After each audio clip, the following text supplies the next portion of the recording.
To build a mecha, my secret stash was exposed by my wife. Hey! Look who's back for more adventures. We love having you here to continue this story that keeps us all awake. Important note, all of this is pure fiction, so don't try any techniques you hear here in real life. Your neighbor might call the cops. This amazing novel and all its rights belong to the original author. We're just the ones giving it voice and drama. Are you enjoying the show? Prove it by subscribing to our YouTube channel and leaving that like that motivates us so much. And if you want VIP access to exclusive content, our Patreon is waiting with things you won't find anywhere else. Chapter 251 Husband, you're hiding money for the Foundation. You definitely can't donate money if you want to. The Qianlong Foundation doesn't have the necessary qualifications and isn't open to the public. I'm very interested in this Qianlong Foundation. I wonder if I can become a member. Just as the live stream chat was scrolling by at breakneck speed, a golden comment suddenly appeared. Upon seeing who sent this comment, the viewers in the live stream went wild. Holy crap, it's Principal Wang. I didn't expect him to be interested. Principal Wang is so generous. If I became a member, I'd probably invest hundreds of millions. It's not open to the public? Why not apply for a membership? Exactly. A foundation like this should be strongly supported. Actually, this behavior is understandable. If it were open to the public, then matters involving money would have to be disclosed, which could easily lead to leaks of confidential information. Not good news. Besides, it seems the Foundation's members are currently quite wealthy and not short of funds, so they don't need that much money. After Principal Wang mentioned it, I realized what the requirements are for joining the Qianlong Foundation. I hope they can disclose them. With the Finding Hidden Money program's live stream so lively, how could Principal Wang not be there? After learning that Suzer was the youngest academician, and seeing such an outstanding individual, Principal Wang became even more eager to make friends with him. However, the opportunity to make friends was crucial. Principal Wang had been lying low, waiting for the right moment to further his relationship with Suzette. How could someone like Principal Wang, one of China's top second-generation rich, be unaware of the Qianlong Foundation's activities?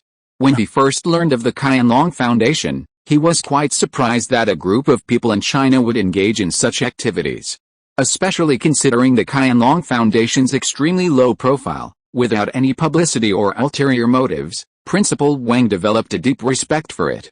He had tried to find out who the members of the Qianlong Foundation were, but aside from what Chu Mingyao had mentioned, he found nothing.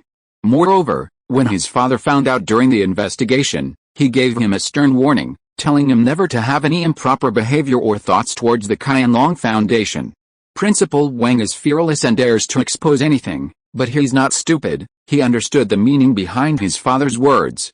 Therefore, after that, Principal Wang never deliberately searched for information about the Qianlong Foundation again. Today, while watching the live stream, when he saw Guanghu Technology Company, Limited, Principal Wang immediately recognized it.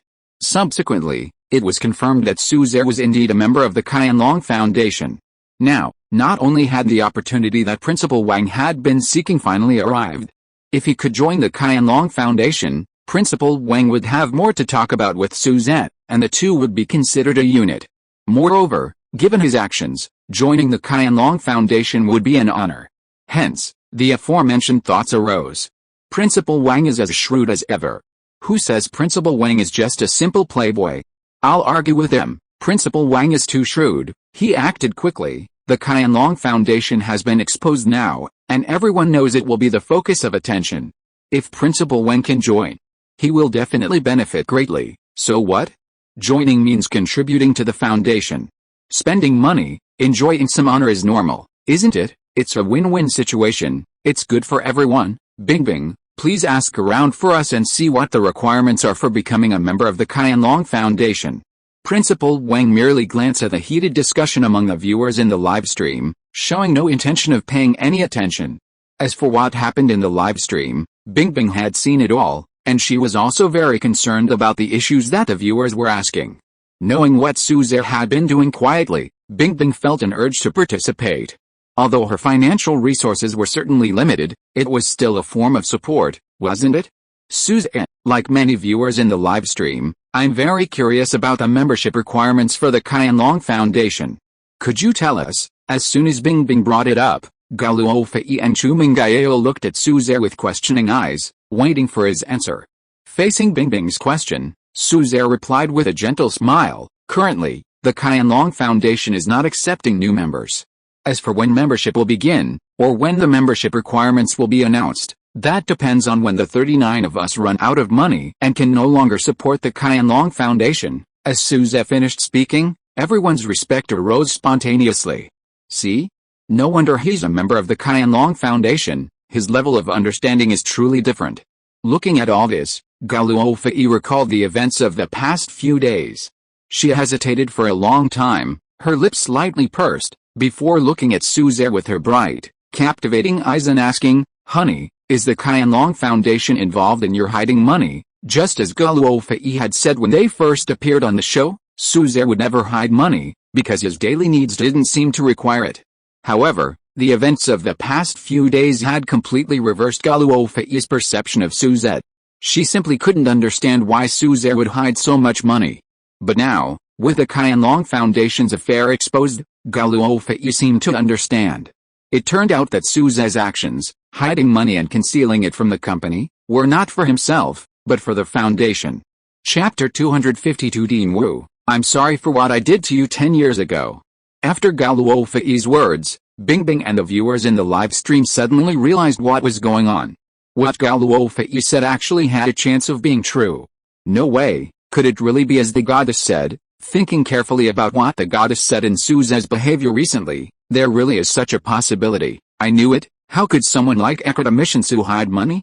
This must be the reason. The goddess is so clever, connecting such a small amount of information to reach this conclusion. If that's the case, then Su has really been wrong these past few days. He was hiding money for scientific research, but he was misunderstood, not necessarily. If that's the case, then how do you explain the gold bars and the agar wood? Does the Qianlong Foundation accept these things too? Anyway, what we've discovered today only proves that Su is indeed a member of the Qianlong Foundation, and that some money was indeed used as the Foundation's funds, but other money is uncertain. The viewers in the live stream were also discussing Suze's intention to hide money. Each side had their own reasons, and no clear conclusion was reached. They were all just sticking to their own inner thoughts. Gao Luofei's question didn't actually need Suze's answer, since whether Suze said yes or no, the ICBC transaction records had already proven it. Teacher, are you really going? Or should I go? Inside the Academy of Sciences, after helping Grandpa Yang Shengli say goodbye to Zhan Xiang, Chen Yang and Yang Shengli remained silent for a long time before Chen Yang finally spoke with some difficulty. Hearing what Chen Yang said, Yang Shengli said with a strong voice, "Go, of course I have to go. If you go, you probably won't even be able to get into the office. I have to go, don't say anything more." That's fine. Seeing that Yang Shengli had said so, Chen Yang didn't say anything more. The two slowly moved towards Wu Hong's office. Knock knock knock. They arrived at the office of Vice Dean Wu Hong. "Please come in." Chen Yang gently knocked on the office door, and after receiving permission from inside, he opened the door. Then, a slightly balding man with a face showing signs of aging sat upright in his office chair, typing on his keyboard. This man was none other than Vice Dean Wu Hong. When Wu Hong looked up at the door during a break from his work and saw that among the people who came in, besides Chen Yang, there was also Yang Shengli, his reaction was even stronger than Zhan Xiang's. His lips moved slightly, his face trembled a little, and his pupils also twitched slightly. However, after hesitating for a moment, Wu Hong quickly stood up from his chair, stretched out his hands, and went to Yang Shengli. When he reached Yang Shengli's side, he took Yang Shengli from Chen Yang's hands and helped him to sit on the sofa. "Teacher, what brings you here? You should have told me you were coming, so I could have come out to meet you. I just happened to get some good tea here, from those 18 trees. Teacher, you must try it. If you're satisfied, you can take it all home." Wu Hong warmly entertained Yang Shengli, but treated Chen Yang, who was standing to the side, as if he were invisible, and didn't say anything. Chen Yang had anticipated this and was used to it. After all, given their relationship, Wu Hong's willingness to let him into the office and sit down was already a favor to old master Yang Shengli. "I heard you got promoted, so I came to see you." Wu Hong, who was making tea, smiled and said, "Teacher, you're too kind. No matter how much I'm promoted, I'll still be your student. It's not like a teacher comes to visit a student. If you need anything, Just give me a call, and I'll come find you." As he spoke, Wu Hong, having finished making the tea, placed it in front of Yang Shengli. This aroma is good. It's excellent tea," Yang Shengli said appreciatively, smelling the faint fragrance wafting from the purple clay teacup. "Right? When I got this tea, I knew you would be satisfied, teacher," Wu Hong said happily, clapping his hands. At this moment, Wu Hong was just like a student in front of Yang Shengli, showing none of the dean's air. Although the atmosphere seemed harmonious with a lively conversation, all three present knew that this was merely a prelude to unspoken matters. Once revealed, everything would change. However, even if it shattered the pleasant atmosphere, Yang Shengli finally spoke his mind. Seeing Yang Shengli put down his teacup, Wu Hong knew he was about to reveal the purpose of his visit. His smile faded as he quietly waited for Yang Shengli to speak. "Wu Hong, I brought Chen Yang here today because I have a favor to ask of you, teacher." "What is it? Please speak frankly." "I will definitely help if I can," Wu Hong replied upon hearing Yang Shengli's words. "It's like this, we obtained a technology related to quantum communication yesterday. You should know the value of this technology, but you should also have heard that Chen Yang's original research project was just approved, so the original project is definitely off, but a lot of research funding has already been spent. I was thinking of seeing if you could, given the significant importance of this technology, reallocate funds." Hearing Yang Shengli's words, Wu Hong slowly said, "Teacher, I understand your feelings. I'm also your student. How could I not see the value of this technology? But teacher, rules are rules, principles are principles. The Academy of Sciences has set these rules, and naturally, we must abide by them. Teacher, I'll definitely handle everything else for you, but this matter is really difficult for me." Hearing Wu Hong's words, Chen Yang said, "Dean Wu, what happened 10 years ago? I'm sorry, not you, teacher, and not this technology." Chapter 253 How exactly was Wu Hu rescued? If you want to blame someone, you can blame me. As long as you approve this research project, I can leave and not worry about anything. I can ask someone else to organize the project, but please don't drag our personal matters into the work, okay? Chen Yang's words, especially mentioning the events of 10 years ago, completely changed Wu Hong's demeanor. His attitude was a world apart from before. If Wu Hong's attitude when Yang Shengli was talking about the matter was a 70%, now he was absolutely furious. "What right do you have to say that? What good is your apology, Chen Yang? After all these years, you've really been hypocritical. Back then, how I begged you, how I told you, it was just an exception, I'd accept any punishment. But you, for your own selfish gain, disregarded our years of camaraderie. Could you have treated this special case differently? Wasn't what I just said what you said back then? This is the principle you, Chen Yang, taught me. Rules are rules. So what's wrong with me following the rules? Chen Yang, let me tell you, I look down on you, and all you've got is the teacher. If the teacher weren't here today, you wouldn't even be able to get in." Wu Hong's words were forceful and passionate. Clearly, he still held a deep grudge about what had happened between him and Chen Yang, and remained resentful. "Alright, stop arguing." Chen Yang was about to argue further, glaring at him, but old Master Yang Shengli's words interrupted their conversation. Although Wu Hong harbored deep hatred for Chen Yang, it was only directed at Chen Yang. Facing his mentor, Yang Shengli, Wu Hong still showed great respect. After sitting down, neither of them looked at each other, simply sitting quietly on the sofa with their heads turned away, saying nothing more. Yang Shengli had anticipated this situation. Otherwise, he wouldn't have insisted on coming here. Once he saw that their emotions had eased slightly, Yang Shengli continued, "Wu Hong, I know you're still angry about what happened back then. Indeed, Chen Yang showed you no mercy, of course. Fortunately, Wu Huo is blessed. This matter ultimately didn't escalate into a major incident, and he achieved his ideals. Today, let's pretend we were never here. Come to my house sometime, let's chat, Chen Yang, let's go." With that, Yang Shengli stood up and said to Chen Yang. Upon hearing Yang Shengli's words, Chen Yang immediately stood up from the sofa, helped Yang Shengli, and headed outside. The incident wasn't actually that complicated, it was a very simple matter. 10 years ago, Chen Yang was focused on his research, striving for academician status. Naturally, he held everyone in his research group to high standards. Wu Hong, dedicated to his research, felt guilty towards his son and therefore doted on him. Wu Hong's hometown was a small county town near a famous snow-capped mountain. 10 years ago, Wu Huo was 18 years old. He and his classmates went hiking in the snow-capped mountains with 2 other mountaineering enthusiasts. It was the dead of winter, and they planned to enjoy the scenery before returning home. However, a sudden blizzard left them stranded in the vast mountains, their whereabouts unknown.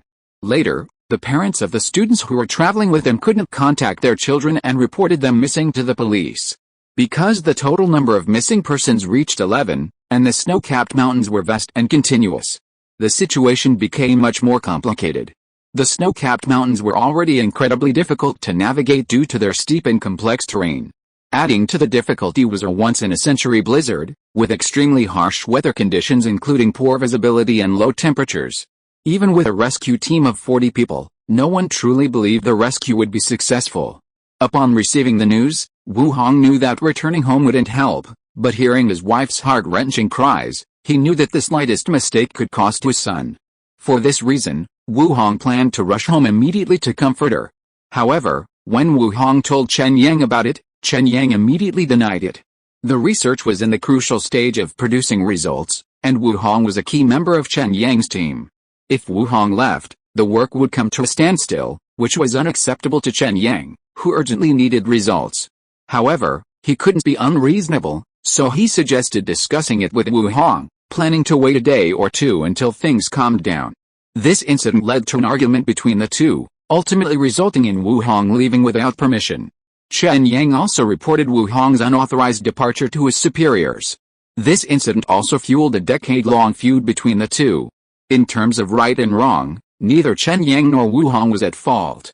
It was simply a matter of fate. However, after this incident, Wu Huo abandoned his original dream of becoming an outstanding scientist, which he had discussed with Wu Hong. Instead, he chose to become a soldier, and he put his ambition into action. The final result was gratifying. Through his own efforts, Wu Huo broke records step by step in the military, eventually becoming the leader of a special operations team.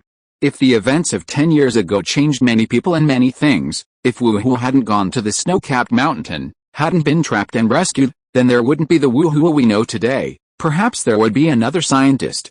Regarding this incident, very few people know how Wu Huo and his companions were ultimately rescued. It seems there are some secrets that are not convenient to disclose. But Wu Hong had vaguely heard that it seemed to be related to something new. Chapter 254 The one who saved Wu Huo seems to be an animal. However, what exactly this new thing is, and what role it played in the search process, is probably only known to those involved. They only vaguely heard from Wu Huo that it seemed to be related to an animal or something. As Yang Shengli's students for over 30, almost 40 years, Wu Hong naturally harbored deep feelings for his mentor.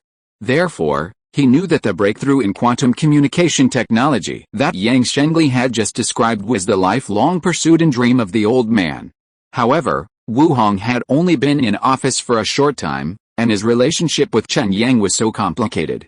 If he made an exception, not only would he easily face criticism, but he himself couldn't get over his own conscience. However, Wu Hong remembered a business card for the Qianlong Foundation that the previous vice dean had given him. After hearing about the Qianlong Foundation, he realized that in the current situation, the Qianlong Foundation was the best choice. Wu Hong finally spoke to Yang Shengli, saying, "Teacher, I really can't do anything about it, however, you can try contacting the Qianlong Foundation at this email address. Perhaps you can get research funding from them." With that, Wu Hong took out a business card from his desk drawer and quickly handed it to Yang Shengli. The Qianlong Foundation. Yang Shengli had only vaguely heard of the foundation since he retired around the time it began to gain recognition and develop. He didn't really know much about it. As for Chen Yang, since he never lacked research funding, he also had no way of knowing about the Qianlong Foundation. He had only heard that his colleagues who hadn't received research funding from the Academy of Sciences had somehow obtained it. Hearing this, it seemed to be the Qianlong Foundation.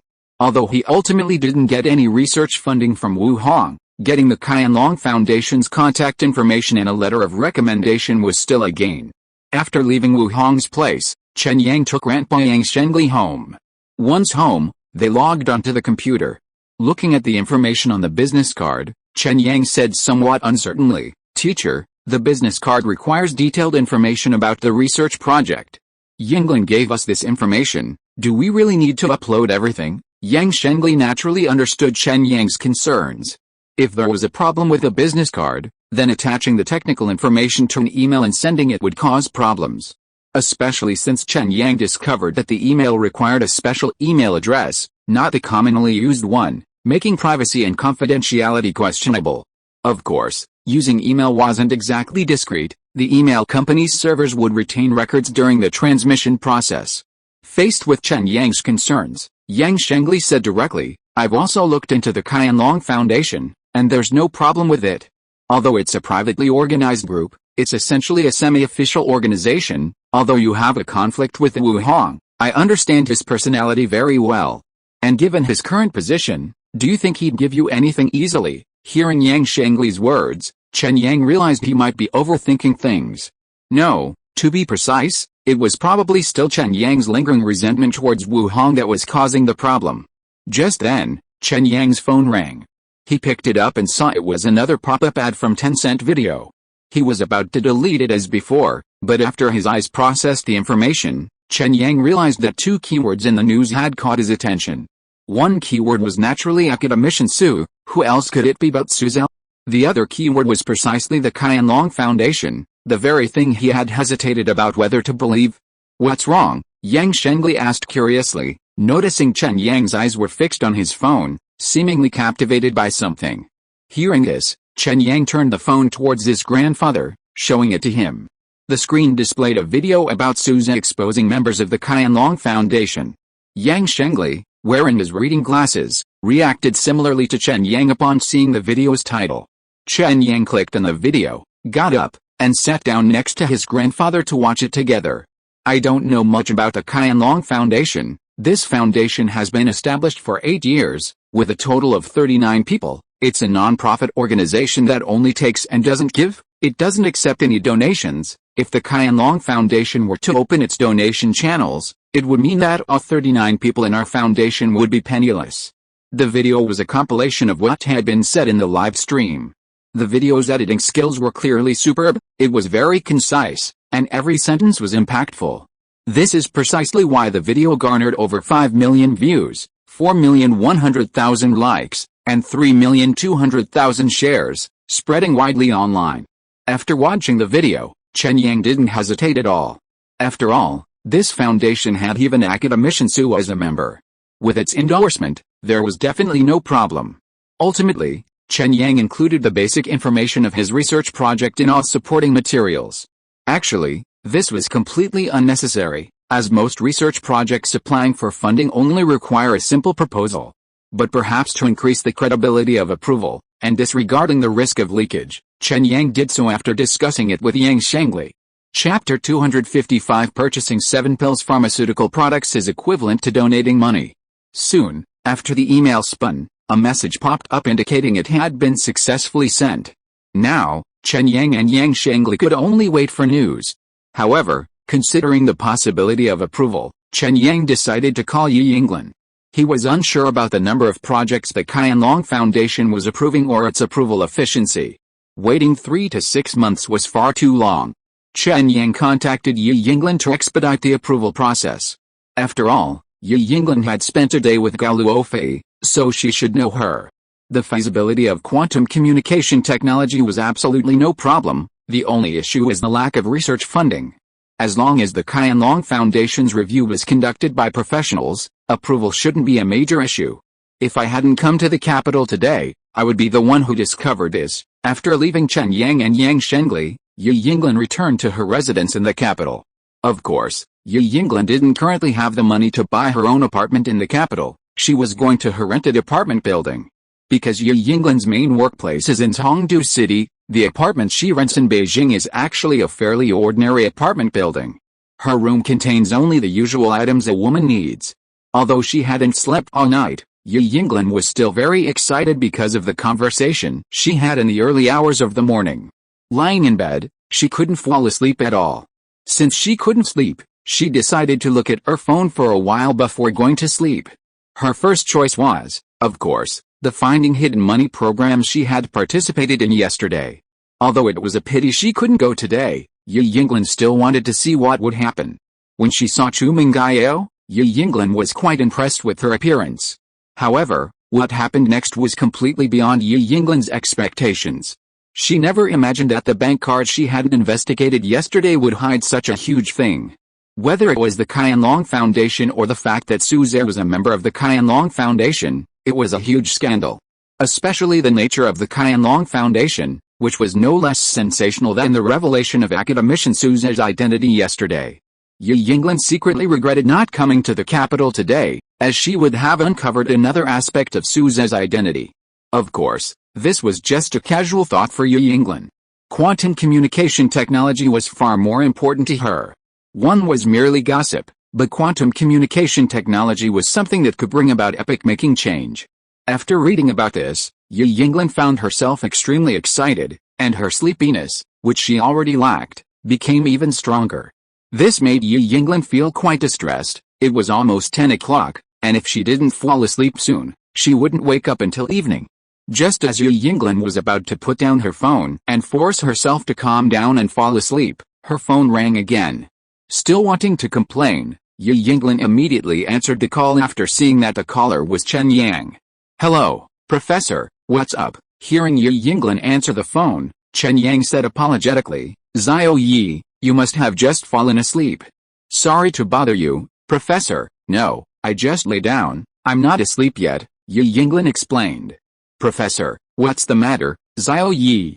Did you see the news about Su Zhe?" Hearing Yi Yinglan's question, Chen Yang also spoke up. "Yes, is it about the Qianlong Foundation?" "Yes, it's about the Qianlong Foundation. The materials you brought yesterday, the Academy of Sciences can't allocate funds, but they gave us a business card from the Qianlong Foundation. Academician Yang and I have already sent over the research project materials. We'll see if you can talk to Su Zhe through Gao Luofei and see if it can be approved as soon as possible." Chen Yang omitted unnecessary details and briefly recounted what had happened that morning. Hearing Chen Yang's account, Yi Yinglan understood what had happened to Chen Yang and Yang Shengli. Since it was related to scientific research, Yi Yinglan immediately agreed, though her tone still carried a hint of uncertainty. "Professor, I will definitely talk to Gao Luofei about this, but I can't guarantee the specifics, since we've only known each other for a day." "That's fine. Thank you for your help, Professor, you're too kind." After hanging up, seeing that Gao Luofei in the live stream was alright, Yi Yinglan dialed the number she had left yesterday. "Academician Su, I'd like to ask, is Song Zhou a member of the Qianlong Foundation?" After Su Zhe's matter was briefly concluded, Chu Mingyao asked him. Su Zhe naturally understood why Chu Mingyao asked. Under the curious gazes of the three women and the live stream viewers, Su Zhe said, "Song Zhou is indeed a member of the Qianlong Foundation." Hearing Su Zhe's confirmation, the truth behind Chu Mingyao's words that morning was naturally revealed to everyone. "It turns out I misunderstood Song Zhou. I'm sorry," Chu Mingyao said apologetically, realizing she had misunderstood Song Zhou. Not only Chu Mingyao, but the viewers in the live stream reacted similarly upon hearing this. "It turns out we wronged Song Zhou. I'm sorry, Song Zhou, I was too harsh on you earlier. I take back what I said. I hope you didn't see it. Indeed, someone who can be good friends with Academician Su can't be the kind of person like Yang Beilao. We were wrong." 7 Pills Pharmaceuticals? Since they said the Qianlong Foundation doesn't accept donations, wouldn't buying their products be indirectly helping them? Yes, and Yaoli Glass Group too. Don't forget. Chapter 256. Where is Su Zhe's R&D base? Yes, now we understand some things about Yaoli Glass Group. Such a profitable company, yet it's still developing so conservatively. That must be the reason. From now on, I'll buy medicine from Kuk Pharmaceuticals and glass from Yaoli Glass. Have you seen Kuk Pharmaceuticals products? They're practically the pride of Chinese products. Many of the most effective medicines on the market are actually from Kuk Pharmaceuticals. I just realized that the effective medicine for my varicose veins is Kuk Liquid. Have you noticed that Kuk Pharmaceuticals and Yaoli Glass Group have something in common? What do they have in common? Their products are all high-tech. Compared to other domestic companies, their products are superior in every aspect. More than that, some of their products aren't even available abroad. No wonder they're affiliated with Academician Su. They're definitely going for the high-tech approach. At this moment, the viewers in the live stream weren't just talking. Soon, they put their words into action. Offline, The official flagship stores and customer service hotlines of Yaoli Glass Group and Cook Pharmaceutical were overwhelmed with calls. Hello, do you want 1 box of Kunte, 2 boxes of Kanglate, please? Does Jian Community, Building 30, Unit 1, Room 202, need fully enclosed glass windows installed? Please wait a moment, our staff will be there as soon as possible. Hanayu Community, Building 12, Unit 3, Room 101, need some decorative glass. What should have been a sufficient number of staff suddenly became very strained.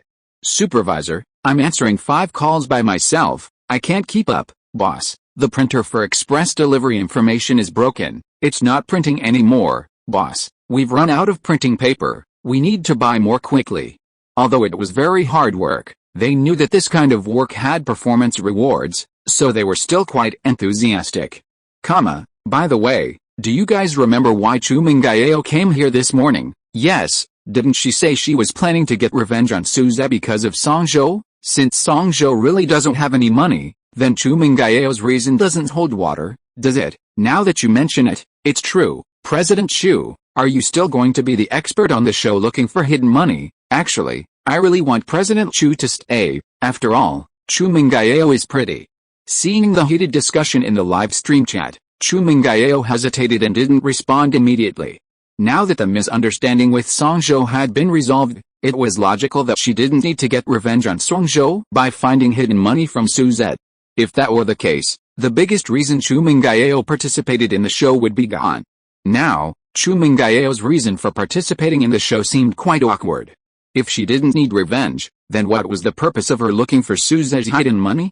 However, Chu Mingayeo quickly realized that her purpose in coming here wasn't just one thing. Looking at Suzette, that was also one of her goals. When she heard about Gao Luofei's wedding, she had said that she had to find a man stronger than Suzette to be her husband. Now it seemed difficult. Finding someone stronger than Suzette's current abilities was almost impossible. But if she lowered Suzette's abilities, wouldn't that solve the problem? Most importantly, other signs indicated that some of Suzette's hidden savings weren't for the Qianlong Foundation. Things like gold and agarwood certainly weren't research funds.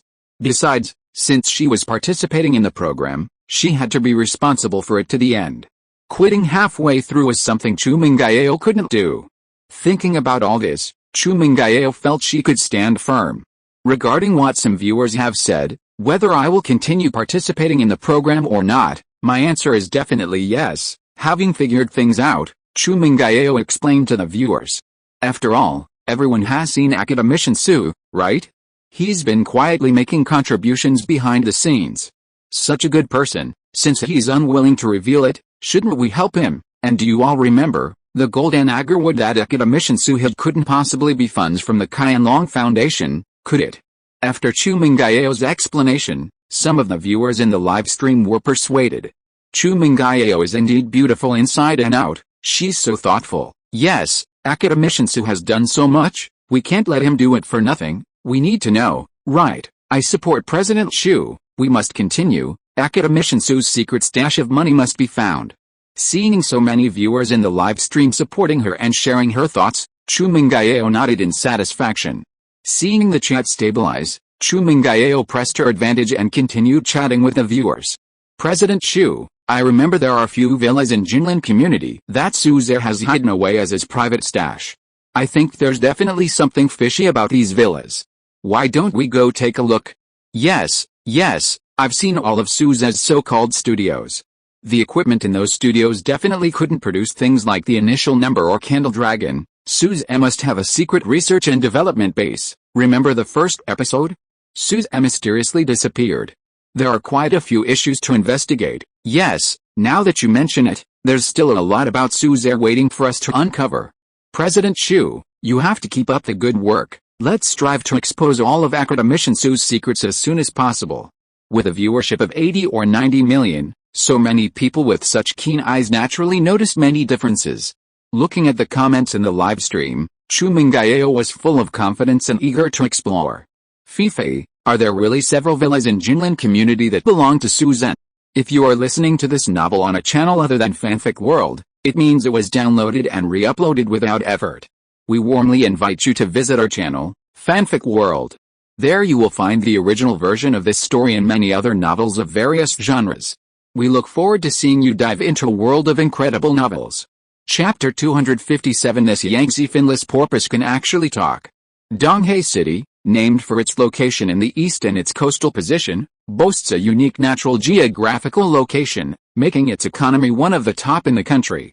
At this moment, within a secret research base in the closed waters of Donghae City, a group of 9 people, ranging in age from their 20s to their 50s and all dressed in white lab coats, emerged from the research base and headed towards the beach.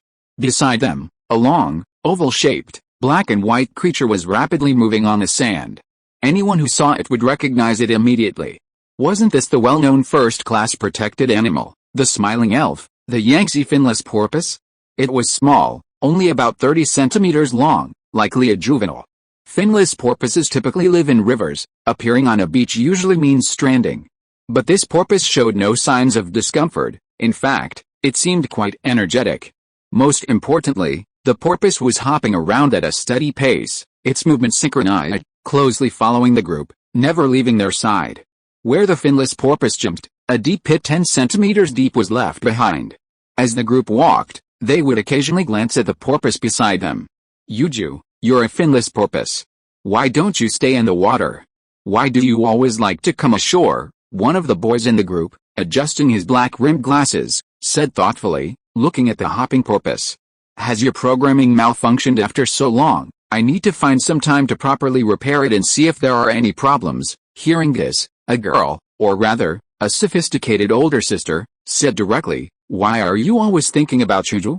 Yuju is quite happy, okay? Why are you worrying about it? Erlong, let me tell you, if you dare to dismantle Yuju, I'll fight you to the death. This was given to me by my benefactor uncle. No one can take it from me. Hearing the boy's words, a petite girl said angrily.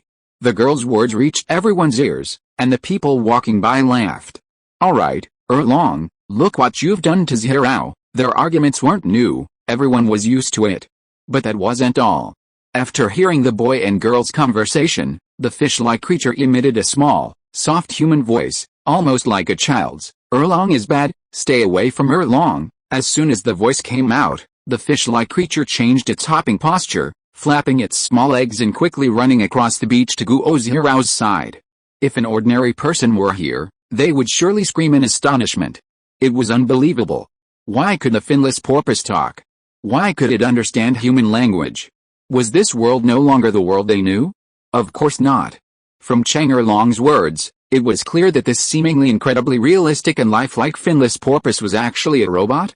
Or rather, a mechanical finless porpoise. As Guo Zhirao said, this finless porpoise was actually a gift from her benefactor. 6 years ago, a sudden tragedy struck Guo Zhirao's family. Her parents suffered physical damage due to a sudden accident, rendering them unable to do heavy physical labor. This left her family without a source of income. For Guo Zhirao, who had just secured a spot on the physics Olympiad, this was a devastating blow. Although the school, considering her family's circumstances, waived her tuition, fees, and living expenses, and even provided her with a monthly allowance of 1,000 yuan, this was far from enough to support a family that spent 8,000 yuan a month on medicine and was burdened with 100,000 yuan in debt. While she harbored boundless aspirations for higher education, the reality forced Guo Zhirao to mature quickly and consider a path she had never imagined, dropping out of school to work and help ease her family's burden. Just as Guo Zhirao was about to do this, a dramatic turning point occurred, changing her life once again. Somehow, Guo Zhirao learned of her situation and suddenly received a remittance from an unknown number. The amount was a staggering 120,000 yuan. For Guo Zhirao, who had previously only received a maximum of 1,000 yuan, and that was only to pay tuition and other fees, this was an astronomical sum. After reading the letter that accompanied the remittance, Guo Zhirao realized that the sender of the money knew everything about her predicament. 100,000 yuan was to pay off her family's debts, and the remainder was for her living expenses. In the blink of an eye, Guo Zhirao graduated from Imperial University. When choosing her further studies, like Yi Yinglin the previous night, Suze gave her a gift. However, unlike Yi Yinglin, who received a groundbreaking technology, Suze gave Guo Zhirao a complete product, the Yangtze finless porpoise, now known as the fish puddle. Initially, Guo Zhirao was quite startled when she saw the porpoise. The Yangtze finless porpoise is a Class I protected animal in China. To just deliver it like this, does it mean her benefactor is a poacher? Just as Gao Luofei was struggling with what to do with the porpoise, it suddenly spoke. And after it spoke, thanks to the pre-programmed instructions from Suzanne, Gao Luofei finally understood the porpoise's true situation. It turned out this porpoise wasn't a protected animal at all, it was just a mechanically manufactured product. Chapter 258. One of the products of New was Project Chiwen. After learning about the ancient poems and origins of the Yangtze finless porpoise, Gao Luofei named the porpoise given to her by Suzanne Yuju. The appearance of Yuju brought Gao Luofei a completely new sensory experience. It also helped the previously confused Gao Luofei to clarify her future goal, to create biomimetic machines. Coincidentally, when choosing a research direction for her research institute, she encountered a biomimetic machine research group. Although this research group was extremely popular and highly competitive, with a ratio of 15:1, Gao Luofei, with her exceptional knowledge and abilities, especially after understanding the Yuju's anatomy and materials, answered questions fluently in both the interview and written tests. As a result, Gao Luofei was unsurprisingly selected for the research group. On her first day, she was immediately summoned for a meeting at what is now a military research base. This research base, which Gao Luofei joined, has a mysterious and intriguing name, Project Nuwa. Like Nuwa creating humans, although they can currently only mimic various animals, one day they will be able to create a robot with a 95% biomimetic accuracy. Upon arriving here, Gao Luofei discovered that this top-secret military research institution encompassed products developed by leading experts from 3 related fields across the country.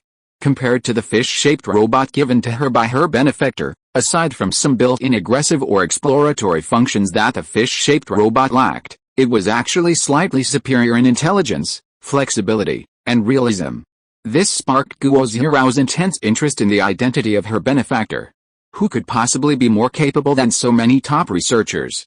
Later, when Gao Luofei prepared to bring the fish-shaped robot with her, she initially expected a rigorous screening process, or that the military might confiscate it due to its special nature. However, what happened next clearly showed that Gao Luofei was overthinking it. The military, after simply confirming that there were no dangerous items or listening devices, conducted a routine check and then let Gao Luofei do as she pleased. Later, after making inquiries from various sources, Gao Luofei learned that it was high-ranking military officials who had intervened. This action added a layer of mystery to her relationship with her benefactor, sparking her keen interest. In the following period, Gao Luofei worked with a research team on the development of bionic animals. Later, the team leader, academician Guangqin of the Chinese Academy of Sciences, somehow obtained a complete set of research techniques for new bionic animals. Through studying this technology, Gao Luofei discovered that it represented a significant leap forward from the team's previous work, employing far more advanced techniques and materials. It was far superior to the fish-shaped object her benefactor had given her. Through subtle inquiries, Gao Luofei learned from academician Guangqin that this technology was created by a group code-named Revival. As for whether Revival was male or female, an individual or a team, academician Guangqin didn't provide a clear answer. Just like with her benefactor, the research base wasn't far from the sea, and the research team quickly arrived at the shore. The surging waves rushed towards the shore, crashing against the rocks and scattering into sprays. A few drops of water splashed onto the dark brown wooden planks and at their feet. It should be soon. There are 1 hour, 30 minutes, and 30 seconds left until the designated time, Ernie said to the others, looking at his watch on his wrist. Success or failure hinges on this. The entire research team of 9 had been waiting for this moment for a whole year. In the past 5 years, the new research team had progressed step by step, from initially creating biomimetic models of small animals like dogs and pigs to now being able to create colossal creatures like whales. The Chiwen, about 100 meters long, with a dragon's head and a fish's body, was built according to the ancient Chiwen. The primary purpose of developing the Chiwen was twofold. First, to demonstrate just how large a life-flight creature their new team could create, and second, to serve as a salvage tool for exploring the lost treasures of the ocean. As its name suggests, the Chiwen is fond of gazing and devouring. Professor Gongkin's team initially envisioned the Chiwen devouring anything of value in the vast ocean depths. Now, they awaited the Chiwen's arrival. Although they monitored the Chiwen's vision and knew what it had swallowed, videos were not the same as reality. They eagerly anticipated what unique items the Chuan would bring them over the course of its long year. I can't wait any longer. Why is time passing so slowly? We've waited a whole year, and we can't even wait an hour. You're the same, aren't you? Look at your face, you're anxious too. Zhirao, quickly check what Chuan is.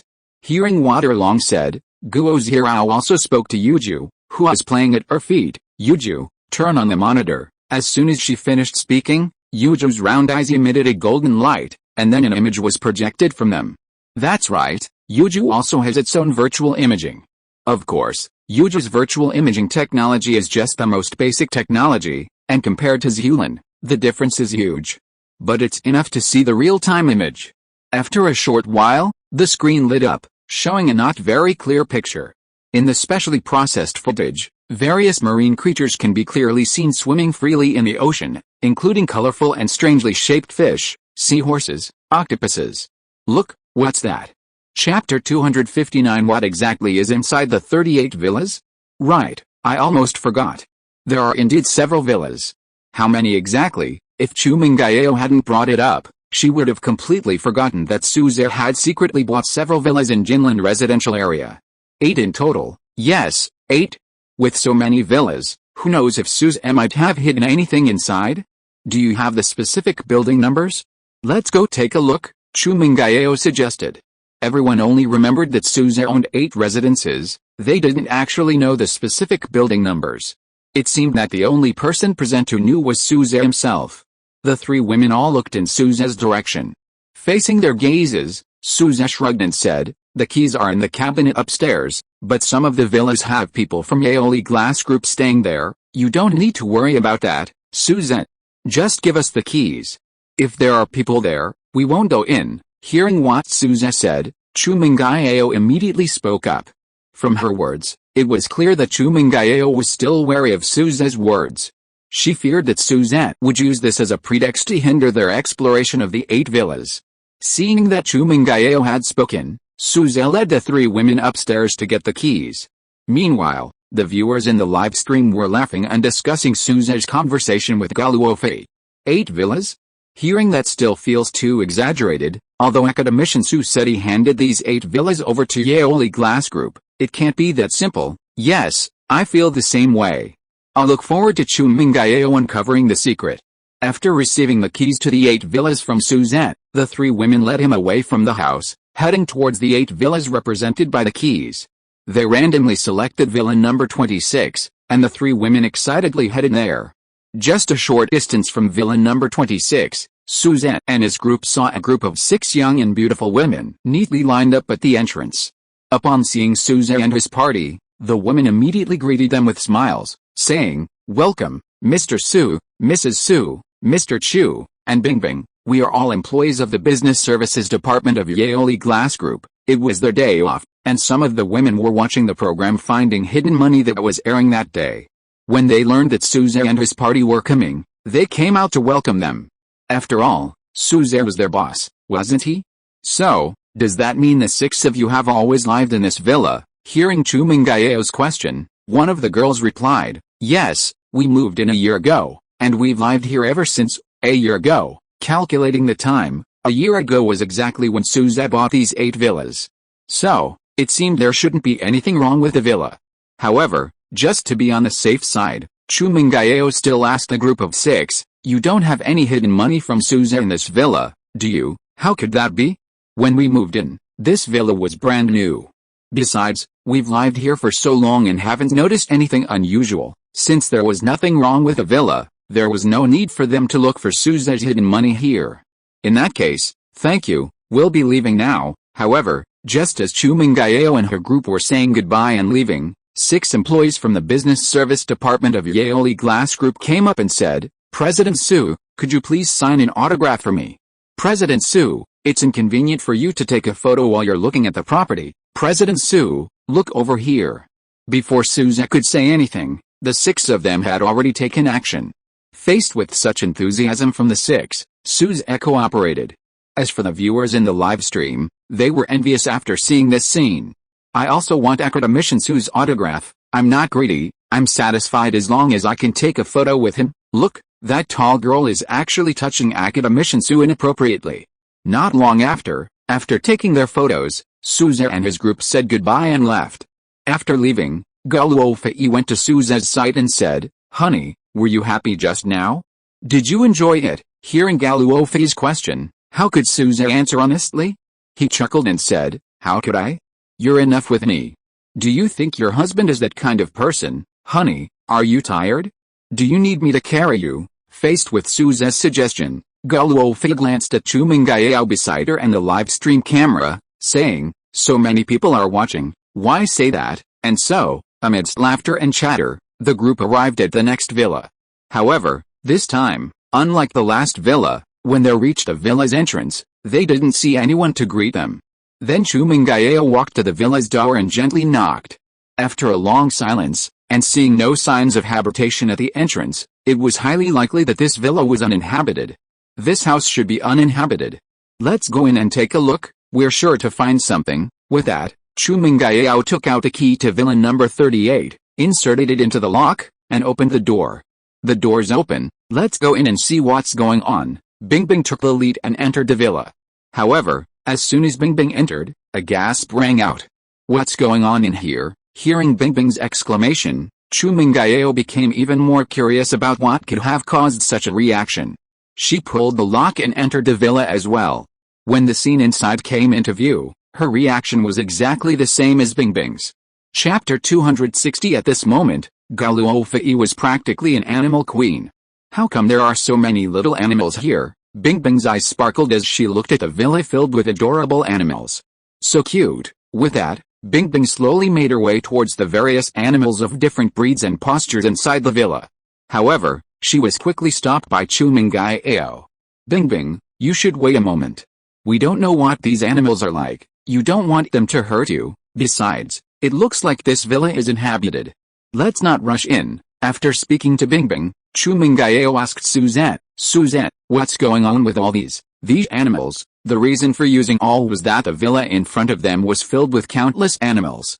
There were dog breeds such as huskies, mixed breed dogs, Shiba Inus, Chihuahuas, golden retrievers, and poodles, as well as cats like Siamese, Scottish folds, British shorthairs, and American shorthairs, orange cats, ragdoll cats, and other cats. Among the cats, Chu Mingao even spotted several creatures that looked like mice, and even more, several unidentified creatures.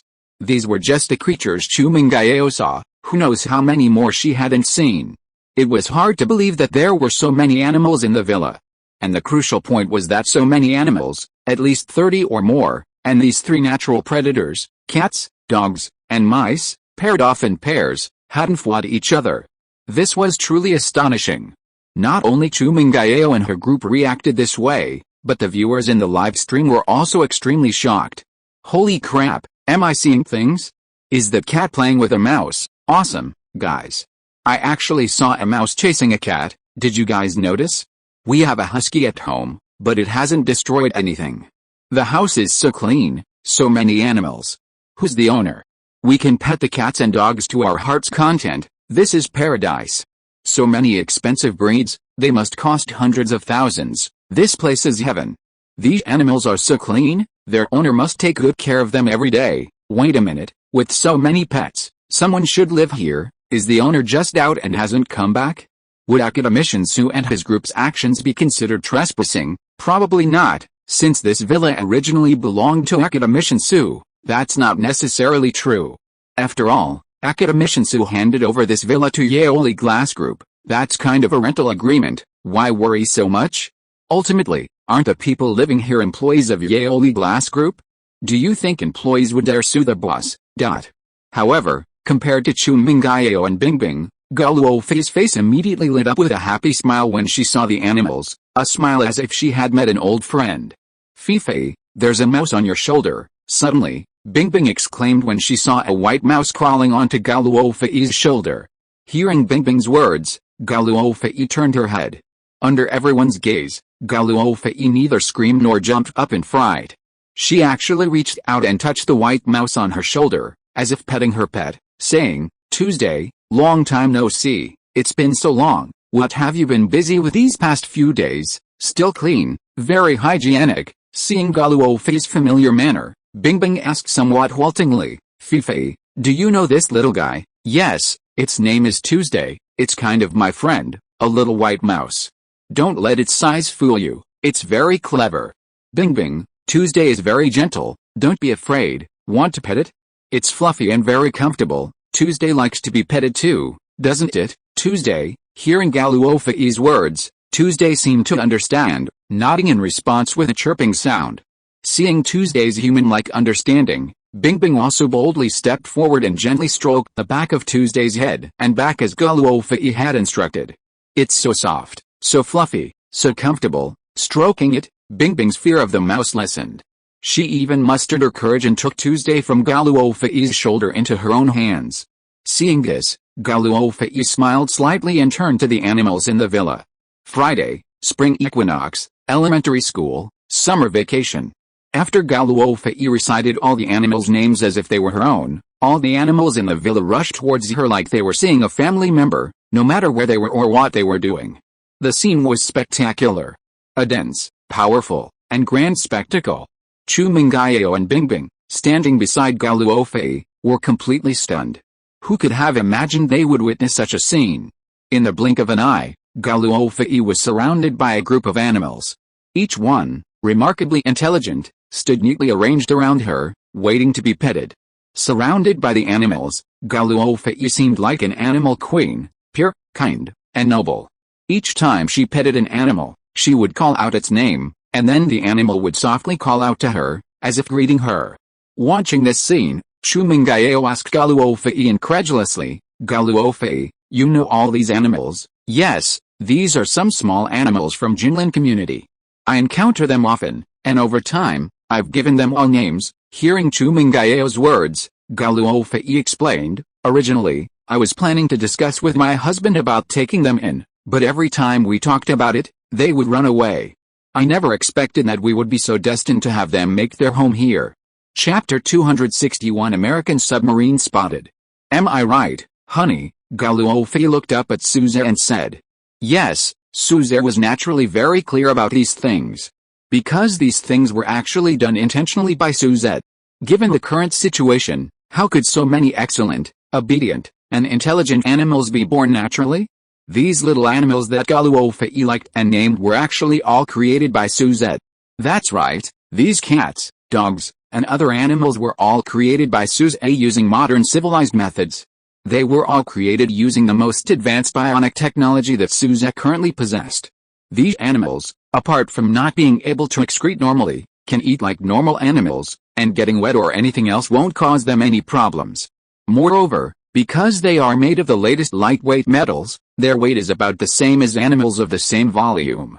It is precisely because of this that Gao Luofei has been in contact with them for so long without noticing anything wrong. The reason Suze created so many animals was to have them protect Gao Luofei. These animals, depending on their size, possess different internal functional components. Some are equipped with highly destructive weapons, while others have search capabilities, or even water-spraying guns. In short, their functions are numerous and varied. Of course, besides the unique nature of bionic animal technology, Suzette also had another reason. 10 years ago, Suzette came to the nation's attention precisely because of this bionic and accompanying infrared scanning thermal imaging technology for complex weather conditions. At that time, Suzette was a high school student. Although his grades were decent, they were only average to above average. Yet, this seemingly unremarkable student was able to develop sufficiently lifelike animals and more advanced infrared scanning thermal imaging technology. Suzette's first bionic animal was a gray wolf. When Suze submitted this technology to the nation through a special channel, he encountered the same situation Wuhu had experienced 10 years prior. A massive blizzard not only changed Wuhu's life but also made the nation realize just how excellent Suze's technology truly was. After that, Suzette also demonstrated extraordinary abilities. Various technological innovations emerged one after another, creating the renowned reputation of Fuxing. Have you noticed how clean these pets are? Is the goddess mistaken? These pets can't possibly be strays, they're cleaner than my dog, have you noticed? Anyone who's ever owned a pet knows that pets at home will definitely make a mess, especially with an animal like a husky, it'll make the house anything but peaceful. But you've all seen the state of this villa, It's incredibly clean. What's going on? These pets can't possibly be as simple as Gao Luofei claims. The viewers in the live stream, while envying Gao Luofei's popularity, were also having a heated discussion about what they were seeing. Indeed, as some people pointed out, these were easily noticeable oddities, very illogical points. And illogical points usually indicate that something unusual has happened. It's as if this place might have a slight connection to Suze's secret stash of money. Suze, did you arrange for these stray animals to live here? Chu Mingayao asked Suze as she entered the house, looking at the villa's interior.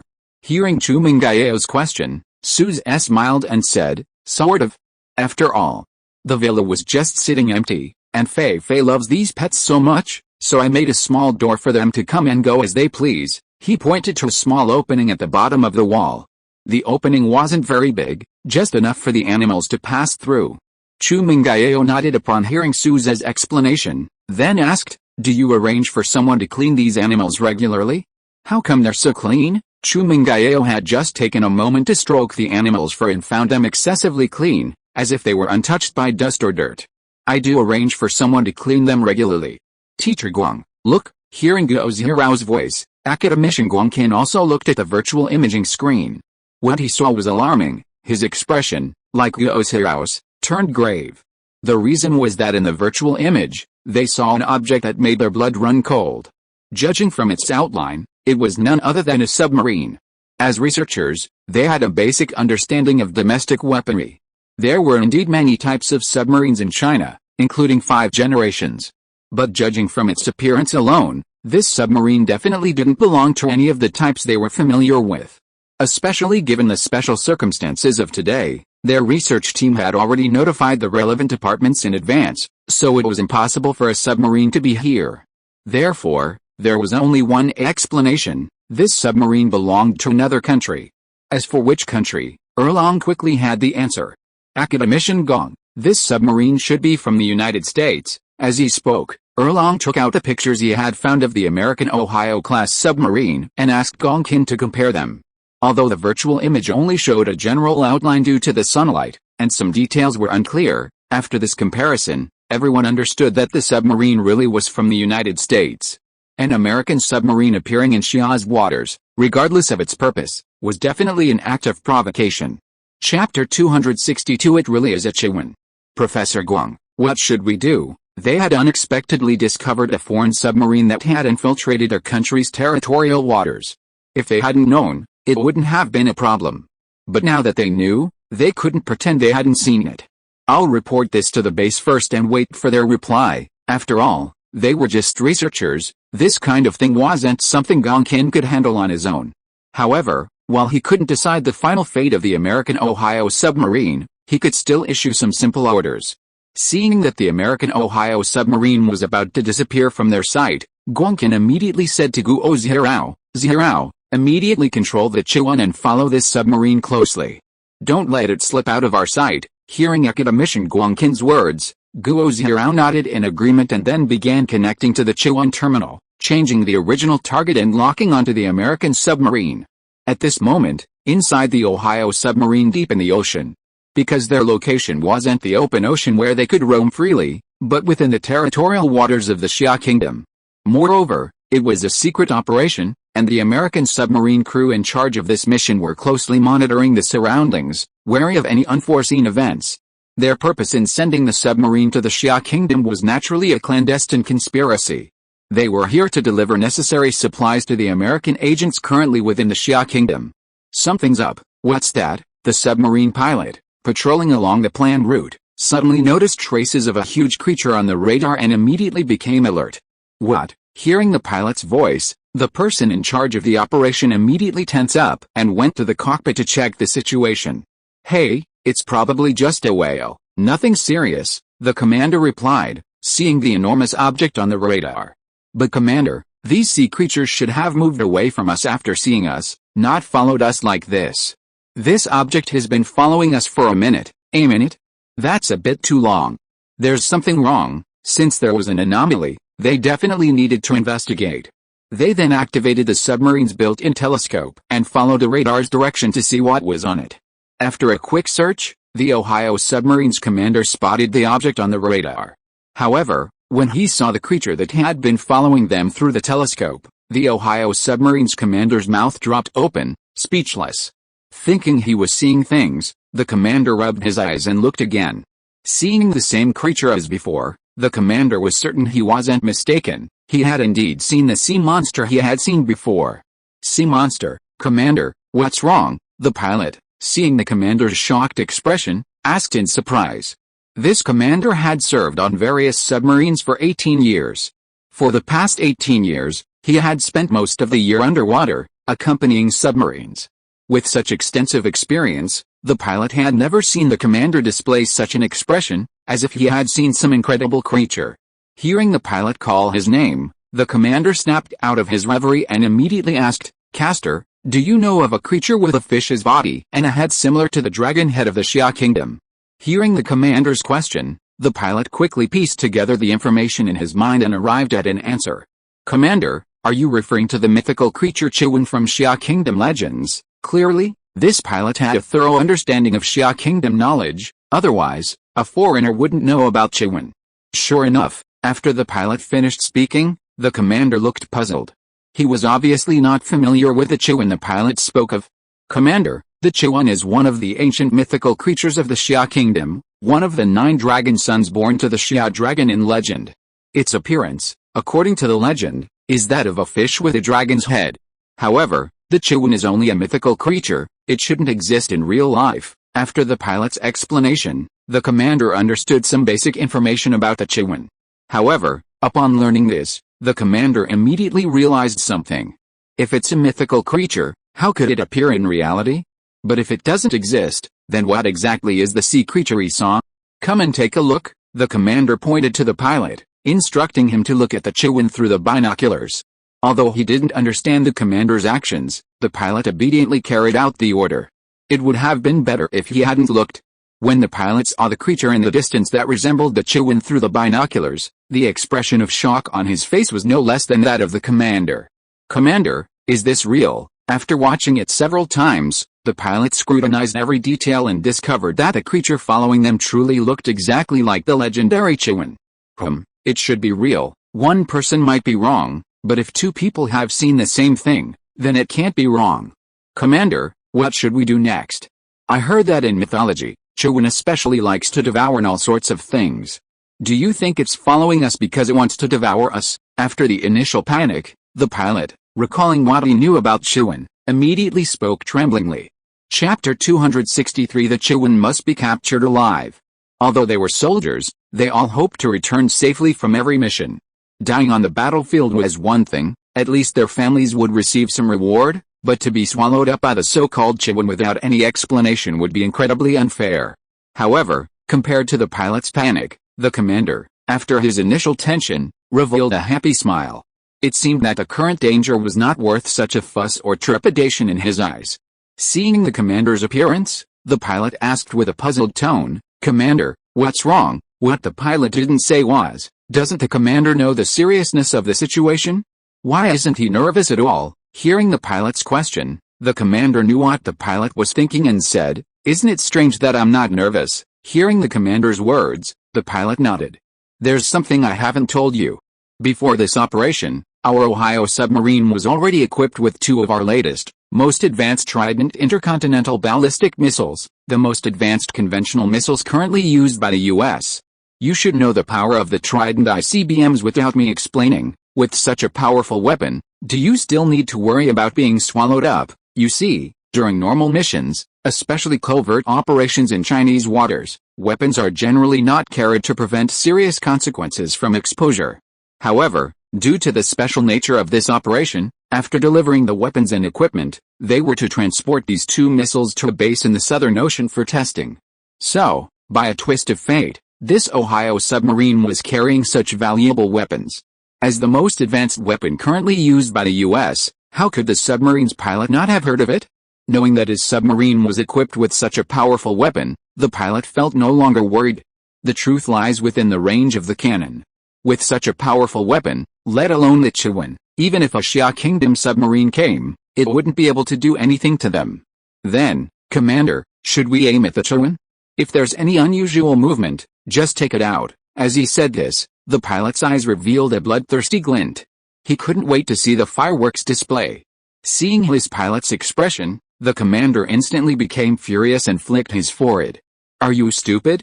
Don't you know the consequences of launching a Trident intercontinental ballistic missile here, Commander? Are you saying that if we launch a Trident intercontinental ballistic missile here, it will attract the attention of the Xia Kingdom's officials, causing the operation to fail? After thinking deeply about what the commander said, the pilot spoke what he believed to be the truth. After speaking, he looked at the commander with a hint of smugness, hoping to receive praise. However, the pilot's smug look only earned him a glare from the commander. Are you stupid? If I had such concerns, why would I have brought up the Trident intercontinental ballistic missile earlier? The commander looked at the pilot with an expression of utter disbelief.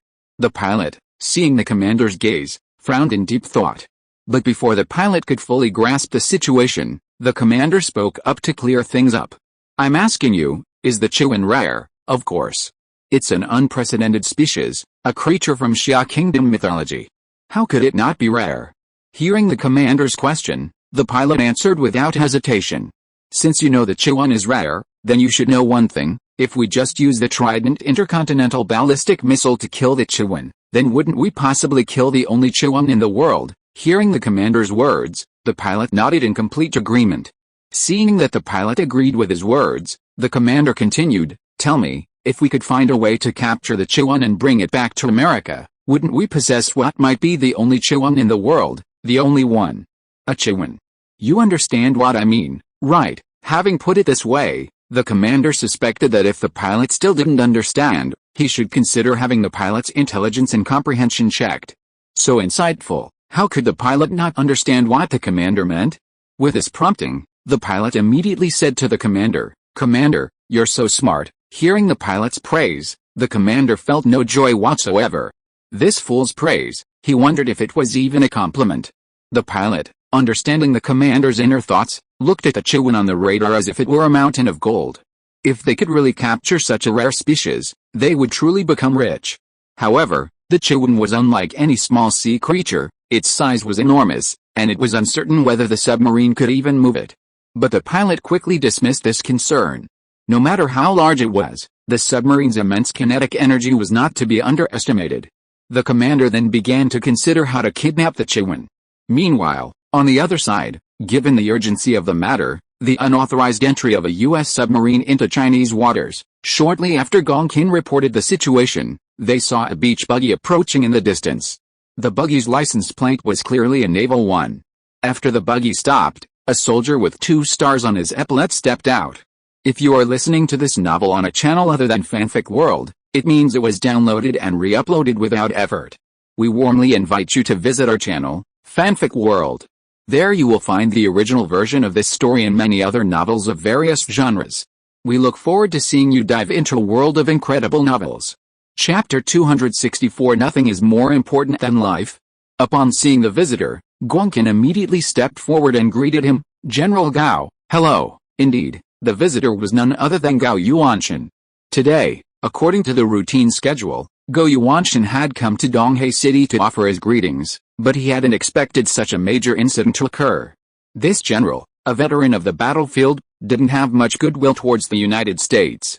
Now, knowing that the U.S. had dared to send a submarine to Xia's waters to carry out a secret mission, how could Gao Yuanshan not be furious?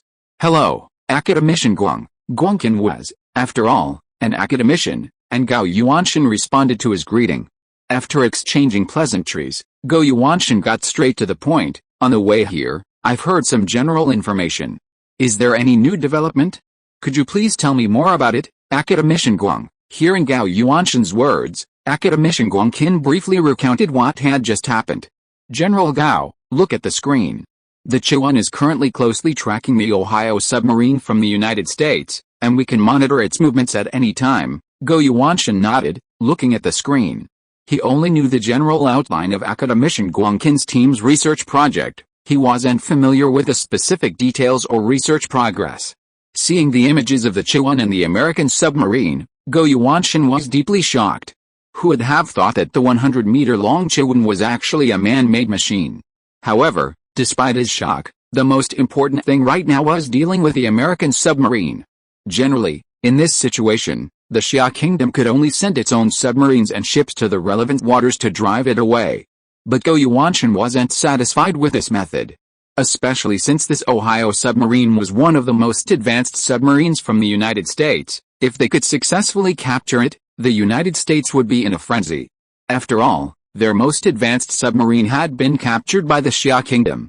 Regardless of what the Xia Kingdom planned to do, even if the submarine eventually returned, who could guarantee that the relevant technology on board wouldn't have been leaked? General Gao, the Chiwen is equipped with a brand new sound receiver. It can receive any movement within a 10 nautical mile radius. As long as it's detected, I think we can try to receive the submarine signal, and it would be even better if we could know its next move. Hearing what Gong Qin said, Gao Yuanshan immediately gave the order. Do execute a mission, Guang says. Determine our actions based on the enemy's next move. Since Gao Yuanshan had given the order, Gong Qin instructed Guo Zhirao to start the operation immediately. Subsequently, under Guo Zhirao's operation, the Chiwen began collecting relevant information without the knowledge of the personnel inside the American submarine.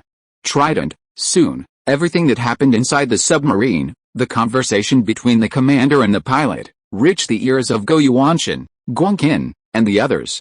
Gong Qin and the others might not be familiar with the Trident, the most advanced intercontinental ballistic missile. However, as a general, Gao Yuanshan was very familiar with the Trident missile. It was currently the most advanced intercontinental ballistic missile in the world. Although it lagged behind the products developed by Fuxing, it was still a force to be reckoned with. Gao Yuanshan had initially considered sending several ships and submarines to try and stop the Ohio submarine. Now, hearing that the Ohio submarine was carrying 2 Trident intercontinental ballistic missiles, Gao Yuanshan dared not act rashly. Any slight movement, and if the United States launched Trident intercontinental ballistic missiles, would result in losses, and his responsibility would be immense. Seeing the solemn expression on Gao Yuanshan's face, Gong Qin asked, General Gao, what's wrong? These matters weren't particularly confidential, so Gao Yuanshan confided his concerns. Hearing Gao Yuanshan's concerns, Gong Qin simply smiled and said, General Gao, the Trident intercontinental ballistic missile requires positioning for launch, right? Although he didn't understand why Gong Qin asked this, Gao Yuanshan replied matter-of-factly, of course. Even the most advanced missiles need positioning assistance for attack. Without satellites, intercontinental ballistic missiles are largely useless. They might even have difficulty launching. Upon hearing Gao Yuanshan's words, Gong Qin immediately replied, in that case, I have a solution. Hearing Gong Qin say he had a solution, Gao Yuanshan was very puzzled, wondering what method Gong Qin had come up with. Gong Qin then told Gao Yuanshan what he was thinking. Gao Yuanshan was quite surprised after learning Gong Qin's idea, clearly unsure of the method. Academician Gong, are you sure it's feasible to have the Chiwen, a type of submarine, devour the Ohio submarine? After all, the devouring process would take some time, and if the Ohio submarine attacked the Chiwen during that time, the Chiwen would be rendered useless. General Gao, just watch. With that, Gong Qin began the operation. After Guo Zhirao's maneuvering, the Chiwen, which had been moving slowly, charged towards the Ohio submarine with lightning speed. Inside the submarine, the commander naturally saw the Chiwen's actions, and the radar inside the submarine began to sound an alarm. However, before the commander could react and issue an order, the Chiwen opened its blood-red maw and swallowed them whole. Then, looking at the pitch-black environment, the commander realized that they had indeed been swallowed by the Chiwen.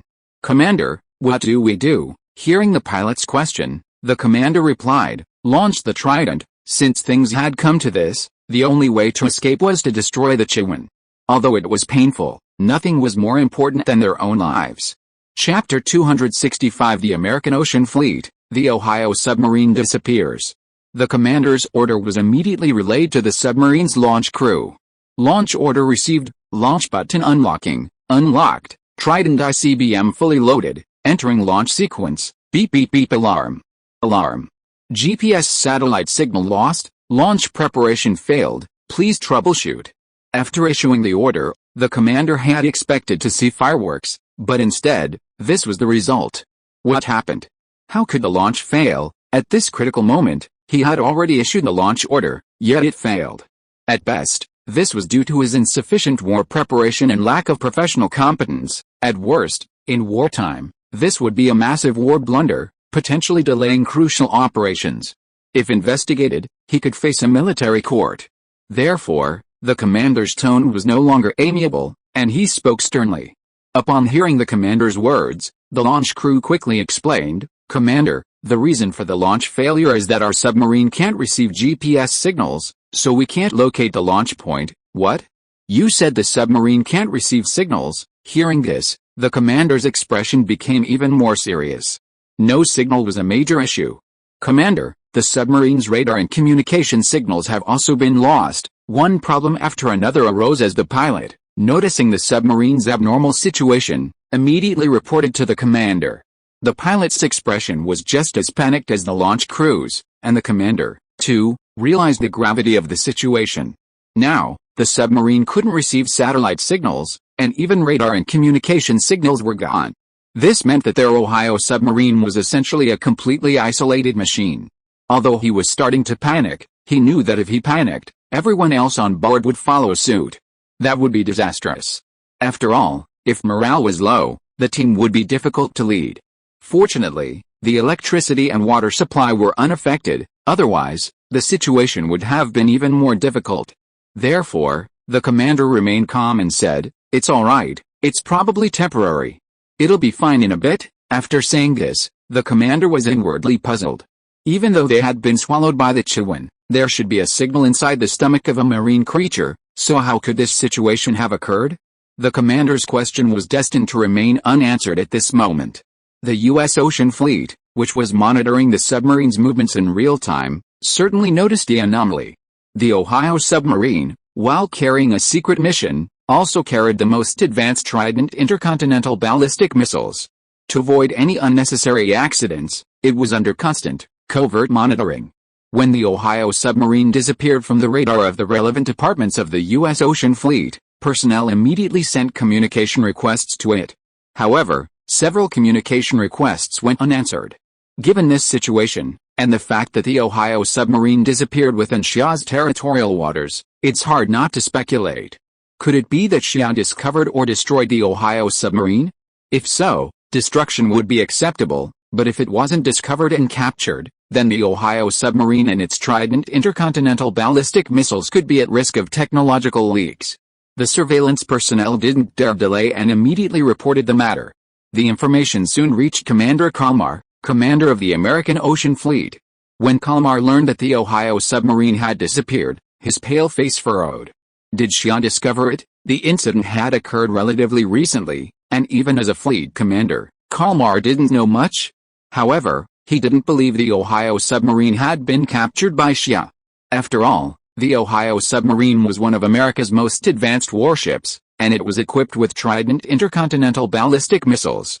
Even if Xia Kingdom discovered it, it would have had ample time or opportunity to notify the Ocean Fleet, instead of simply disappearing without warning like it has now. Send people to closely monitor the situation in Xia Kingdom and see if there's any news about the Ohio submarine. Secretly going to Xia Kingdom is risky enough. If the Ocean Fleet openly sails there to search for the Ohio submarine, it's tantamount to disregarding Xia Kingdom. The only solution at present is to send American spies operating in Xia Kingdom to gather information. Will this work? Watching the scene unfolding underwater through the virtual image, Gao Luofei asked uncertainly. While the Chihuahua is indeed enormous, swallowing the Ohio submarine whole is quite a sight. But wouldn't the Chihuahua be damaged by Trident missiles after swallowing the Ohio submarine?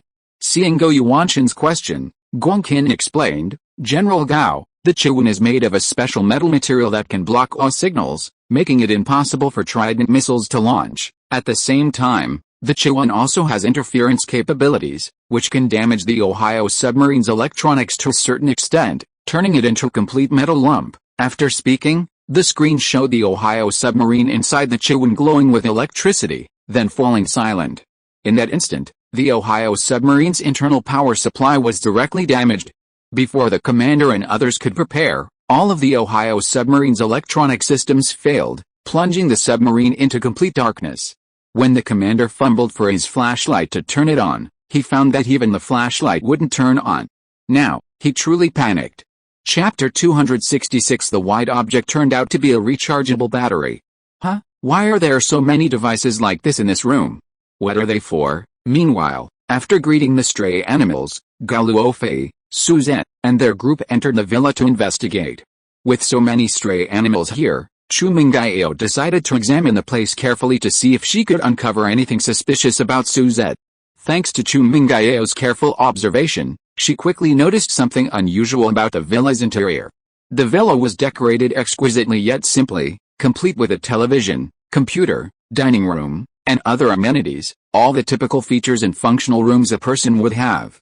The only difference was that Chu Mingyao found many white, cylindrical objects integrated into the walls. From the outside, it was impossible to tell what they were for. Although Chu Mingyao couldn't figure out their purpose, since Suzette was there, she directly asked him, the person directly involved. Since this item appeared in Suzette's villa, how could Suzette, as the owner of the villa, not know about it? Like Chu Mingyao, the tens of millions of viewers in the live stream naturally noticed these similar-looking white objects. The viewers in the live stream were very curious and engaged in a heated discussion about this unidentified white object. What do you think these objects are? Judging by their shape and luster, they shouldn't be ordinary. I searched for them using the object search function, but this object isn't currently on the market. Since it's not available, doesn't that mean it's very likely that Akademiciansu made it? What do you mean, very likely? I think it was made by Akademiciansu, but I just don't know what he'd use it for. With so many stray pets, could it be a timed pet food dispenser? A pet food dispenser? Have you no manners? Who is Akademiciansu? Would he need to bother with a pet food dispenser? Exactly, although it's related to pets, I feel it definitely can't be a pet food dispenser. If it's not a pet food dispenser, then what could it be? This shape, it looks like a charger. A charger? What would so many pets need a charger for? There's no need for that, let me think. I feel like I have a clue, but I can't quite put my finger on it. The white cylindrical objects that Chu Mingyao and her two companions, along with the viewers in the live stream, were speculating about were actually the charging devices for these stray pets. Each device contained 5 small, yet powerful, batteries that could power a stray pet for a week. Whenever the stray pets created by Suzette's power level dropped to a certain point, they would come here for a battery replacement, regaining their energy. Just as Suzette was about to explain to Chu Mingyao, an accident occurred, interrupting his explanation. At that moment, in Gao Luofei's arms, a ragdoll cat named Summer Vacation was enjoying being stroked by Gao Luofei's delicate hands. Summer Vacation's handsome and adorable appearance made it a favorite of Gao Luofei. Gao Luofei was happy to see it enjoying itself. Suddenly, for some unknown reason, Summer, ignoring Gao Luofei's actions, broke free from Gao Luofei's embrace, leaped to the ground, meowed at Gao Luofei, and left without looking back. Seeing this, Gao Luofei asked Summer, puzzled, Summer, what's wrong? Where are you going? Hearing this, Bing Bing, Chu Mingyao, and the viewers in the live stream shifted their attention from Suzette to Gao Luofei. Then they looked at Summer, the cat involved. Summer wriggled its 4 black and white paws on the ground, then jumped over stray animals and steps, finally arriving beside the white cylindrical object Chu Mingyao had mentioned earlier. You guys said Summer is the only cat, what's it doing in front of that cylindrical object? Who cares what it's doing? Now we know what that cylindrical object is for. I told you it was related to cats, dogs, and other animals. Looks like I was right. Did you guys notice how graceful Summer's pace is? It's practically Tom's dream cat. I wonder who groomed its fur. It's just perfect. While the viewers in the live stream were enthusiastically discussing Summer, Suzette showed no surprise at Summer's behavior in front of the white cylindrical object. Summer, a robot cat, coming to the white cylindrical object, what else could it be but a dead battery? Well, Suzette doesn't need to explain anymore. What the Su family does in a moment will be enough for everyone to know what this white cylindrical object is. Under these circumstances, Summer, who came to the white cylindrical object, which is the battery replacement device, actually looked up in a human-like way and very skillfully extended its paw to gently press the battery replacement device. Then, the battery replacement device flashed its lights a few times, and then split into 2 parts from the center, revealing a row of 5 neatly arranged rechargeable batteries, each about the size of a thumb. Batteries? This white cylindrical object actually contains batteries. How could this be? What would a cat need batteries for? It doesn't make sense. Cats don't eat cat food, so batteries are useless to them. No one expected that the white cylindrical object would contain rechargeable batteries. Chapter 267 Captain Woohoo. What's wrong? What? This is completely unexpected. Holy crap, what's going on? I don't understand. Why would a little cat need batteries? Can cats eat batteries? That's ridiculous. With so many pets, who's crazy to put batteries in instead of a cat food? Just as the viewers in the live stream were discussing this heatedly, and Bingbing and Chumingayeo on set were also discussing it, what happened next completely stunned and shocked everyone present. The ragdoll cat named Summer Vacation suddenly had its bright eyes light up with golden light, and then a small hole opened on Summer Vacation's back. From the hole, a small black cube-shaped box slowly rose up, and this box, in terms of shape, size, color, and pattern, was exactly the same as the battery represented by the white cylindrical object. Under the stunned gazes of the live stream audience in Bingbing, Chumingayeo, Gao Luofei, and others, the battery inside Summer Vacation was placed into the empty slot of the rechargeable battery device. The mechanical claw inside Summer Vacation then picked up a fully charged battery and slowly placed it into Summer Vacation's body. After the black battery was placed, the opening on Summer Vacation's back slowly closed. Once the opening completely disappeared, the golden light in Summer Vacation's eyes dimmed, and it regained its original adorable appearance. It went straight to Gao Luofei's side. When Summer Vacation reached Gao Luofei's feet, it seemed puzzled as to why Gao Luofei hadn't picked it up as before. It raised its small head, looking at Gao Luofei with curious eyes. Its expression clearly revealed its true thoughts. It was obviously very confused by Gao Luofei's decision not to pick it up. Seeing Xiaoshu's docile appearance, Gao Luofei, after her initial surprise, slowly squatted down and tentatively touched the hole that had appeared on Xiaoshu's back. However, the hole had completely disappeared. Through the touch of her fingers, Gao Luofei felt nothing unusual. It was exactly like a normal cat. Soft and fluffy, it was so inviting to touch it again and again. Seeing Xiaoshu's expression of enjoyment return after her gentle touch, Gao Luofei picked it up from the ground and held it in her arms once more. However, Gao Luofei muttered, You're a mechanical cat. You kept it from me for so long, and didn't even tell me beforehand." Gao Luofei didn't need to ask. She knew very well that Xiaoshu was definitely Suzette's doing. After all, the villa belonged to Suzette, and these stray animals were found under Suzette's conscious guidance. Who else but Suzette could have made such a product? And now that the truth was revealed, everything that had seemed amiss before made sense. Why do these stray animals love Gao Luofei so much? Why are these stray animals so clean? Why do these stray animals act so human-like? It's all because of Suzette. Gao Luofei, perhaps because she's seen so much these past few days and spent so much time with these stray animals, is accepting of what's happening before her very quickly. But the others are different from Gao Luofei. Their minds are completely blank. They are all utterly incredulous and unable to believe what they're seeing. Did I open it wrong today, or did I time travel? How could this be? This adorable ragdoll cat from Summer Vacation is actually made of machinery. This is unbelievable. Is this a sci-fi movie? Is it an effect created by Suzette's candle dragon? Who would believe it if I told them? These days, even cats are made of machinery. Think about it, if the ragdoll cat is made of machinery, then all the stray animals in the villa, are they also made of machinery? Holy crap, now that you mention it, it really is. Whose masterpiece is this? If I hadn't seen it with my own eyes, I wouldn't believe that such realistic stray animals could be fake. Don't even mention us being in a live stream. Look at the reactions of Chumingayeo and Goddess Bingbing. Obviously, neither of them wants to believe this. After learning that the ragdoll cat from Summer Vacation was actually made of machinery, Bingbing looked at the mouse she had been playing with earlier with a shocked expression. Muttering to herself, "You're not like Summer Vacation, made of machines, are you?" The mouse didn't respond to Bingbing's question, continuing to behave like one. Bingbing didn't expect an answer anyway. The answer was already in her heart. Chumingayeo, however, reacted much more strongly than Bingbing. Bingbing had a similar experience to Gao Luofei, but Chumingayeo was a complete novice. This matter was truly beyond her expectations.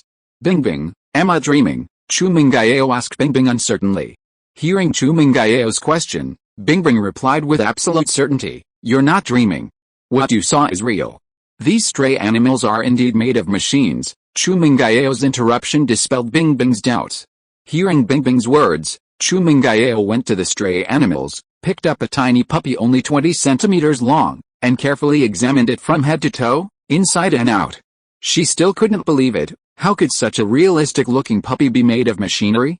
"Captain, what's wrong?" At that moment, inside the Special Operations Base in Hongdu City, Wu Hua reopened his live stream and witnessed the scene of changing batteries during summer vacation. Chapter 268 Summer Vacation is a great contributor. Wu Hua had only intended to watch the live stream of his private stash for a bit of entertainment, but when he opened the stream, he happened to see Souza and his group arriving at the villa under Chu Minggao's arrangement. Initially, as a Special Forces team leader and a veteran soldier, Wu Hua's observational skills were naturally exceptional, given the large number of stray animals gathered inside. The fact that the villa was so clean despite so many stray animals was truly strange. However, Wu Hua didn't dwell on it for long. After all, if someone cleaned it daily, such cleanliness was acceptable. However, Wu Hua's assumptions changed after the batteries were replaced during the summer vacation. Everything Wu Hua had previously thought was just wishful thinking. The real situation was something he hadn't even considered at first. It turned out that these stray animals were actually made of machinery. After the initial surprise, memories suddenly exploded in Wu Hua's mind. Memories hidden deep within him, from 10 years ago, uncontrollably surged forth. These memories gradually made Wu Hua's expression turn serious. 10 years ago, when he was trapped in the snow-capped mountains, it seemed that a mechanical animal like this saved his and his classmates' lives. The situation was critical. Wu Hua saw his classmates, pale-faced and on the verge of collapse, and he was incredibly anxious, but he also felt hopeless. Just when Wu Hua was about to resign himself to his fate, thinking that his life was over and he would never see his parents again, a soldier in a green uniform appeared before his eyes. His classmates, whose physical condition was poor, relaxed and fainted after being rescued. But Wu Hua's body was different. Because he loved sports and had good natural physical condition, although he looked somewhat listless, he was still relatively conscious. Because of this, Wu Hua vaguely heard something on his way down the mountain. He learned that it seemed a mechanical dog had saved them. When he heard this, Wu Hua thought he had misheard. After all, what era are we living in? How could a machine be so realistic? Despite his confusion, before Wu Hua could ponder further, he unconsciously fell into coma. When he awoke, he was met with the anxious figures of his parents. Because of this particular incident, Wu Hua abandoned his original dream and became a proud soldier. 10 years had passed since then. During those 10 years, Wu Hua had inquired about the matter, but to no avail. Unexpectedly, he witnessed such a scene today. And wasn't this scene almost identical to what he had heard 10 years ago? The same mechanically manufactured animals, just as realistic. However, given the gravity of the matter, without concrete evidence, Wu Hua dared not draw any conclusions prematurely. Hearing his teammate's question, Wu Hua quickly composed himself and said, "Nothing, just remembered something. You go eat first, I'm leaving now, I won't be back for lunch." Without waiting for his teammate to say anything more, Wu Hua disappeared from the Special Forces team's logistics base. Wu Hua's haste was solely to confirm this matter. Look at these mechanically created stray animals, are they really made by the same person who saved him 10 years ago? Just as Wu Hua was rushing towards the villa area where Souza and his group were, the events that had occurred inside the villa during the summer vacation made the atmosphere in the villa area strange. At this moment, Gao Luofei, Bingbing, and Chu Mingao were each holding a stray animal, their hands stroking the animals, trying to confirm whether what they had just seen was real. So soft, how could it be mechanically made? Wait a minute, those big eyes are so beautiful, why are they mechanically made? Woof woof, say something, are you mechanically made or not? Honey, are these animals all your creations? Gao Luofei asked Suzette, the only one who was still calm at the moment. At this moment, Gao Luofei's expression as she looked at Suzette changed once again. Suzette's research results were too unbelievable. Such realistic animals, actually mechanically made. Hearing Gao Luofei's question, Suzette slowly nodded and answered her question. Yes. So, do you like it? Hearing Suzette's question, Gao Luofei nodded, but then her face hardened, and she asked Suzette seriously again, "Husband, since it's mechanically made, why didn't you tell me beforehand? I was thinking of giving you a surprise, but who knew that Xiaoshu would be so disappointing and give it away early? I'll take it apart later." What Suzette said was, of course, not the original truth. But he certainly couldn't tell the truth, so he might as well say something that would make Gao Luofei happy. When he mentioned taking Xiaoshu apart, Suze revealed a fierce expression. Hearing Suze's words, Xiaoshu showed a very human-like expression of fear, hiding in Gao Luofei's arms and trembling, only daring to glance at Suze unintentionally with her small eyes. Obviously, the Su family was very pleased with Suze's threat. Seeing Su Jia's frightened expression, Gao Luofei glared at Suze and said, "Let's see if you dare.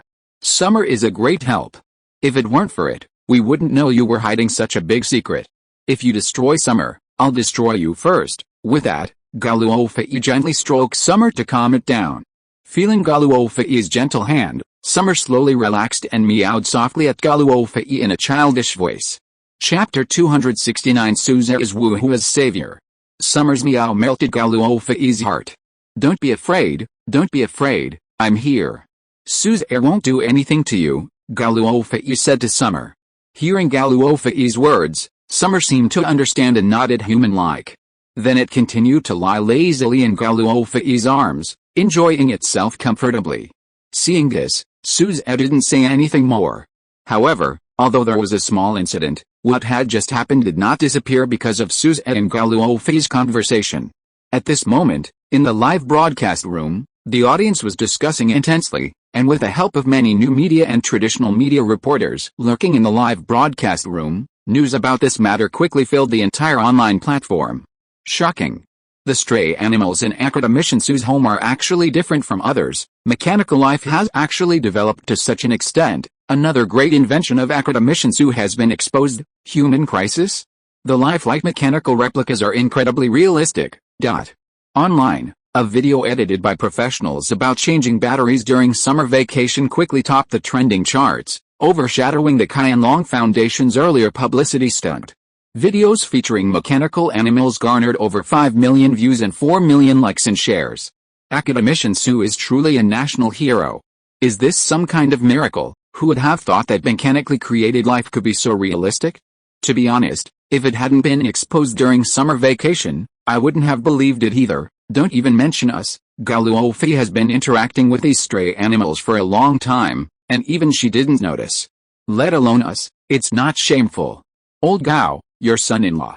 I'm impressed. I never expected it to be Suzette. Director Wang, watching the video, was speechless about Suzette. While feeling envious and jealous of Gao Yuanshan, a long-standing question in his heart was finally answered. It turned out that the creator of mechanical life was actually Suzette. As a classified department, they naturally possess equipment from mechanical life forms. Because their missions differ from those of the military, the capabilities of these mechanical life forms also differ. However, regardless of the specifics, the platforms on which these mechanical life forms operate are all based on a single platform. Until today, at this very moment, no one knew who created these mechanical life forms or who achieved this major breakthrough. But now, all the mysteries have been solved. This person is none other than Suzette, Gao Yuanshan's son-in-law. Meanwhile, Wu Hong, far away at the Academy of Sciences, who was following the private money program because of the Qianlong Foundation, naturally noticed what was happening in the live stream. This content reminded Wu Hong of what his son, Wu Hua, had experienced 10 years ago. According to his son, mechanical life forms, wasn't this exactly what he was seeing now? As the vice president of the Academy of Sciences, as far as he knew, there were no records of anyone within the Academy capable of creating mechanical animals to such an extent in 10 years. This meant that this person was definitely not within the Academy's system. And Suze's identity 10 years ago, not being an academician, perfectly matched this. The thought that his son's savior might have appeared, though not entirely certain, was something Wu Hong wouldn't give up on as long as there was a sliver of possibility. Wu Hong picked up his phone, found his son's number, and dialed. After 2 beeps, Wu Hua answered.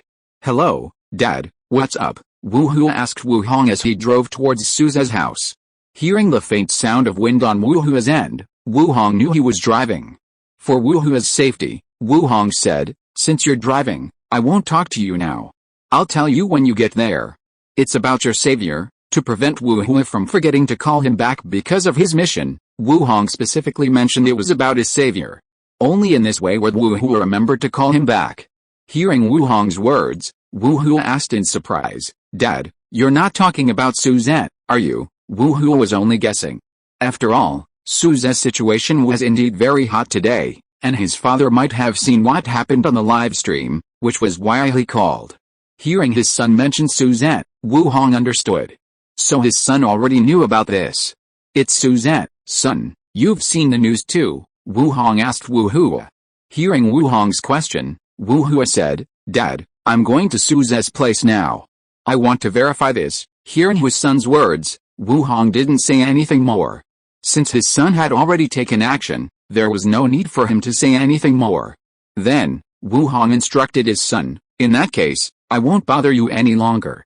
If Suzette is your savior, then I need to thank him in person. Understood, Dad, Wu Hua nodded at his father's instructions. After hanging up the phone, Wu Hua continued driving towards Suzette's house. For Wu Hua, going to Suzette's house was a familiar task. Plus, the distance wasn't too far, and soon the outline of Suzette's villa appeared in front of him. Parking in an empty space by the roadside, Wu Hua got out of the car and went straight to the villa entrance. Academician Su, hello. Upon arriving at the gate, seeing Suzette and his family standing there, Wu Hua greeted Suzette. Chapter 270 Identity Confirmation, Wu Hua's Gratitude. Captain Wu, what brings you here? Seeing Wu Hua's arrival, not only was Suzette puzzled, but Gao Luofei, Bingbing, and the viewers in the live stream, who knew Wu Hua's identity, were also extremely curious. Nothing had happened here, there was no need for Wu Hua, the Special Forces team leader. Could it be that something important had happened to Wu Hua that concerned Suzette? Captain Wu, is something the matter? Seeing Wu Hua's somewhat agitated and anxious expression, Suzette asked. Hearing Suzette's question, Wu Hua first glanced at Xiaoshu and Gao Luofei's arms before asking the question he had been most eager to ask. Academician Su, I'd like to ask, 10 years ago, did you also create a stray animal product, shaped like a wolfhound, less than a meter tall, over 2 meters long, with black and white fur? Afraid that his description might be inaccurate, Wu Hua described it in more detail. And the content of Wu Hua's description gradually formed in everyone's minds. Although they didn't know why Wu Hua asked that question, seeing his serious expression, as if he were on a mission, everyone understood that this matter must be very important to him. Hearing Wu Hua's description, Suzette understood. He naturally remembered the events of 10 years ago vividly. After all, that was where Suzette's journey began. Since Wu Hua said so, his presence here today must be related to that Snow Mountain rescue case 10 years ago. Suzette remembered that it was the first time Howling Celestial Dog was used in actual combat.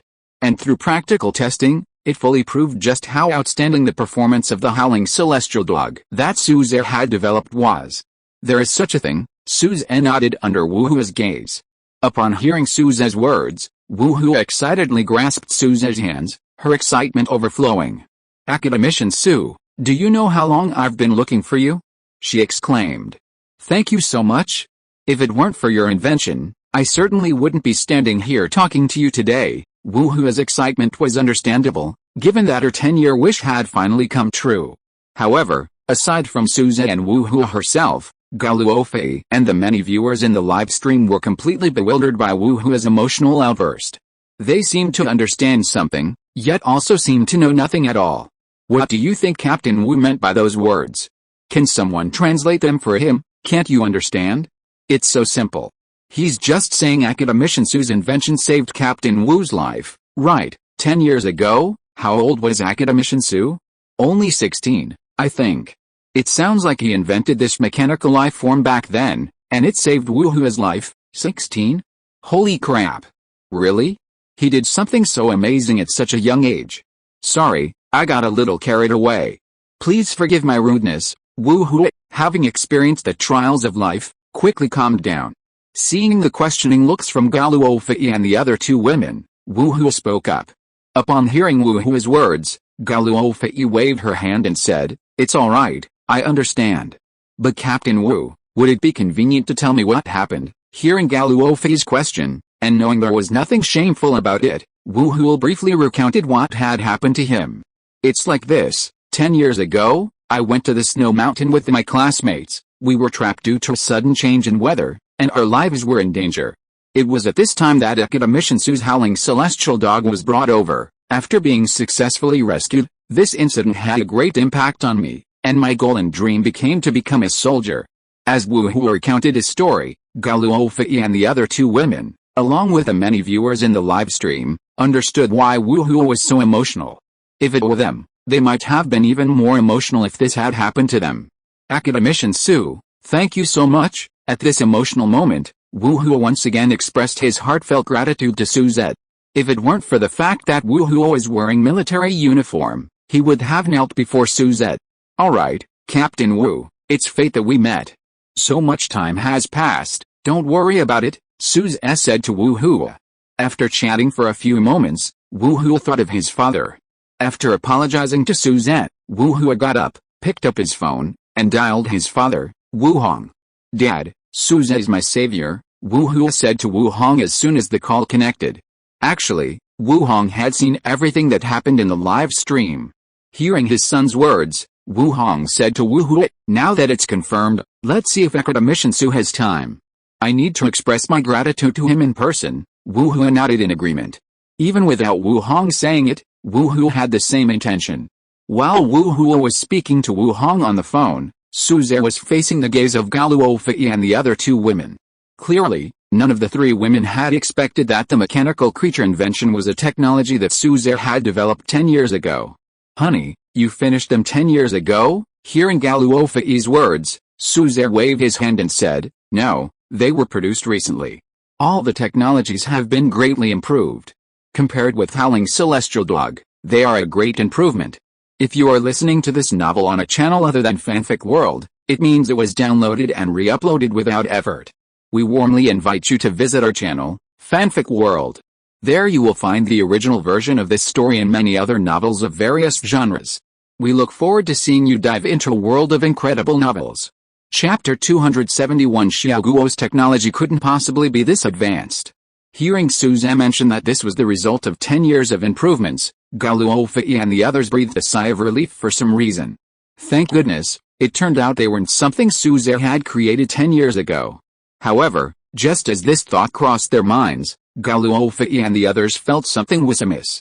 To be able to improve mechanical animals to their current state over 10 years was quite terrifying. But that didn't matter. Suzette had already shocked them so much, this was nothing compared to what they'd experienced before. After Wu Hu hung up the phone with Wu Hong, she came over to discuss dinner with Suzette. Suzette initially said there was no need to be so polite, but seeing Wu Hong's insistence, he agreed.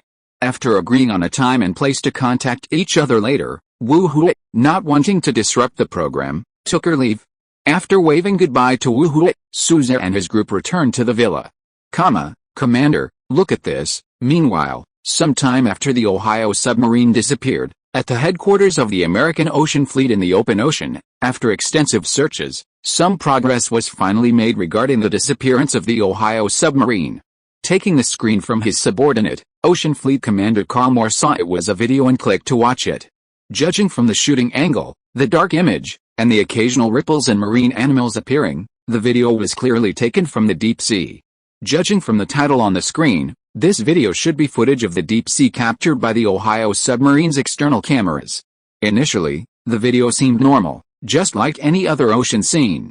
However, very quickly, when the video had passed about a third of the way through, the scene abruptly changed, and the shape of a huge object appeared in the distance. Considering the distance and other factors, this enormous marine creature appeared to be much larger than the Ohio submarine.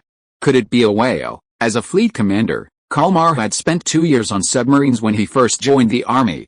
While he wasn't an expert on all the sea creatures, he had a general understanding of them.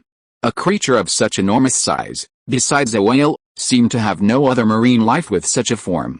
However, as the video progressed, when the true face of this sea creature appeared, Kalmar was startled by this creature he had never seen before. This creature was completely different from the whale he had imagined. It resembled the head of an eastern dragon and the body of an eastern carp, a very strange combination. Despite its strangeness, Kalmar could vaguely feel a powerful sense of oppression coming towards him from the video. What is this? Why does it look like this? Kalmar muttered to himself. Since his subordinates had brought this video, it was clear that this unknown creature was inextricably linked to the disappearance of the Ohio submarine. The video continued playing, and what followed confirmed Kalmar's suspicions. The unknown creature approached the Ohio submarine from afar. Finally, it opened its gaping maw, attempting to swallow the submarine whole. The video ended there. "Commander, this is the information the technical department has analyzed," a subordinate said, handing Kalmar a folder. Kalmar took it and began to carefully read through it. He learned that the unknown creature was actually a creature from Xia Kingdom mythology. What a joke. If it's mythology, how could such a creature exist in reality? However, the facts were undeniable. The mythical creature had indeed appeared, and the Ohio submarine had disappeared because it had been eaten. Now, Kalmar had a headache. If it were for other reasons, like being captured by the Xia Kingdom or the submarine running aground, those would be easy to solve. Ransom or rescue would be readily available. These are all solutions, aren't they? But now, a whole bunch of living people on the Ohio submarine are inside the belly of this creature called Chiwen. The ocean is so vast, how can you find a sea creature that's been wandering around aimlessly? However, before Kalmar could even consider how to resolve this situation, his subordinate, under Kalmar's gaze, produced another document from somewhere and handed it to him. Kalmar frowned upon seeing this, but didn't say much, continuing to look at the document. This time, however, the subordinate needed to explain the document. "Commander, look, this is the anomaly we found after specially processing the video and magnifying it 10,000 times. There's a suspected mechanical object in the abdomen of this Chiwen." He pointed to the unusual area in the photo. Although specially processed, the content shown in the photo was still quite blurry, but it was indeed possible to see a mechanical-like object present. However, Kalmar immediately chuckled and said, "You're not suggesting that this giant Chiwen was made by the Xia Kingdom itself, are you?" What a joke. You all know how big a Chiwen is.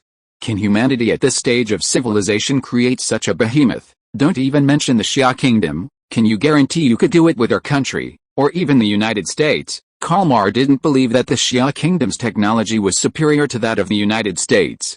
Hearing Kalmar's confident words, his subordinate hesitated for a moment before saying, "Commander, you should take a look at this." Chapter 272 The Return of the Chiwen. Hearing his subordinate's words, Kalmar's face showed a puzzled expression. What was wrong with his subordinate? Why would he think that Xia country could do something that even their America couldn't? Although he was very confused by his subordinate's reaction, Kalmar still decided to watch the video to see what kind of video could make his subordinate react like this. Why would he think that Xia country could use mechanical power to create such a behemoth? Is this a live broadcast? The reason for this question was that Kalmar saw many floating comments in the video. Having heard of live broadcasts by chance, Kalmar immediately recognized it.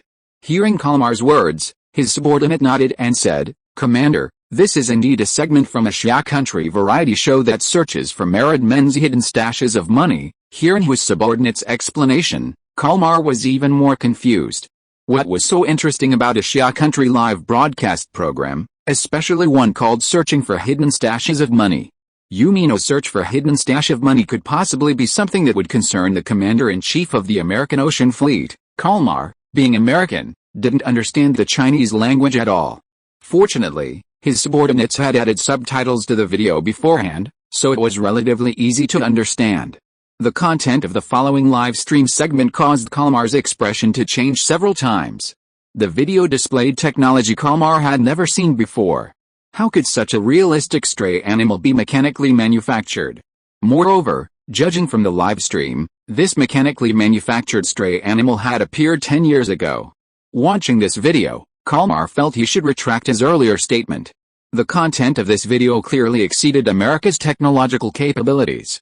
After the video finished playing, Kalmar's subordinate continued, "Commander, this video is currently very popular on the Chinese internet, and its authenticity is extremely high." Hearing his subordinate's words, Kalmar naturally understood what he meant. This means that Xia Kingdom truly possesses such advanced biological simulation technology. However, since the animals in the video are not particularly large, it's still impossible to determine whether a creature as enormous as the Chiwen is man-made. But that's enough. As long as there's some doubt, as long as Kalmar's resolve wavers, then the video's existence won't be in vain. Immediately send people to investigate this matter and see if they can prove that the Chiwen is mechanically manufactured. Hearing Kalmar's order, his subordinate immediately nodded in agreement and turned to leave. After his subordinate left, Kalmar used his authority to search for the information and data of the young man named Suzette in the video. Name, Suzette. Identity, behind-the-scenes boss of Yaoli Glass Group, honorary professor of Imperial University. Inventions, initial Mecha, Zhulan. What? Xia Kingdom's Mecha and Zhulan were actually created by Suzette? When Kalmar saw Suzette's information, a look of surprise appeared on his face. Karma was naturally aware of the Mecha and the Zhulan, two groundbreaking products that had generated intense discussion even within the American military. However, at the time, Karma was only amazed by the advanced capabilities of these two technologies, without considering anything else. Now, seeing that both technologies were created by the same person, Karma's astonishment was understandable. Returned to port, after the Chiwen swallowed the Ohio submarine and saw that it was incapacitated, Guo Zhirao, under Gao Yuanshan's command, piloted the Chiwen back to their location. While the Chiwen was returning, Gao Yuanshan, through internal communications, mobilized nearby ships and submarines to closely monitor the surrounding waters and escort the Chiwen safely back. With the escort of Xia Kingdom's advanced ships, the Chiwen returned to port smoothly. After reaching the bottom of the port, shortly afterward, under Guo Zhirao's control, the Chiwen's massive form slowly emerged from the water. At first, what emerged from the water were Chiwen's enormous carp fins and dragon horns. Then, its entire head appeared above the surface. Although Gao Yuanshan had already witnessed Chiwen's power and appearance through the video, seeing it up close still gave him an unprecedented shock. If he didn't know Chiwen was mechanically created, who would have imagined that such a massive, realistic creature could be mechanically produced? Then, Chiwen opened its massive mouth, revealing the Ohio submarine it had swallowed. The Ohio submarine, while its appearance was almost identical to before, had a thin, mucus-like film covering its surface. This film was one of the reasons the Ohio submarine had lost contact with the outside world. I've always heard that the Nuwa project is extraordinary. Seeing it today, I can see it's true, Gao Yuanshan said, looking at the Chiwen so close to him, clicking his tongue in admiration. Academician Gong, your research results and those of your team are truly remarkable. Hearing Gao Yuanshan's lavish praise, Guangqin quickly replied, General Gao, you misunderstand. The person we should thank isn't me or us. Hearing this, Gao Yuanshan looked puzzled. Who else could he thank if not Guangqin? General Gao, look at this. Before Gao Yuanshan could receive a reply from Guangqin, his secretary took out a mobile phone and handed it to him, showing him the contents. Chapter 273. I'll have Suzette come over for a chat sometime. It's important to know that, due to Gao Yuanshan's instructions, his secretary generally wouldn't interrupt him when he was talking to others unless it was something particularly urgent or important. If such an interruption occurred, it meant that something needed Gao Yuanshan's attention. Gao Yuanshan then took the phone from his secretary and looked at what she wanted to say. When he noticed the content on the phone, he realized that what his secretary wanted to discuss was about his beloved son-in-law. Seeing that it was a video, Gao Yuanshan opened it to watch. The video wasn't very long, only a little over a minute. While Gao Yuanshan was watching the video, the noise from his phone attracted the attention of everyone present. However, due to Gao Yuanshan's status, everyone could only listen intently, not daring to lean forward to see what was being said.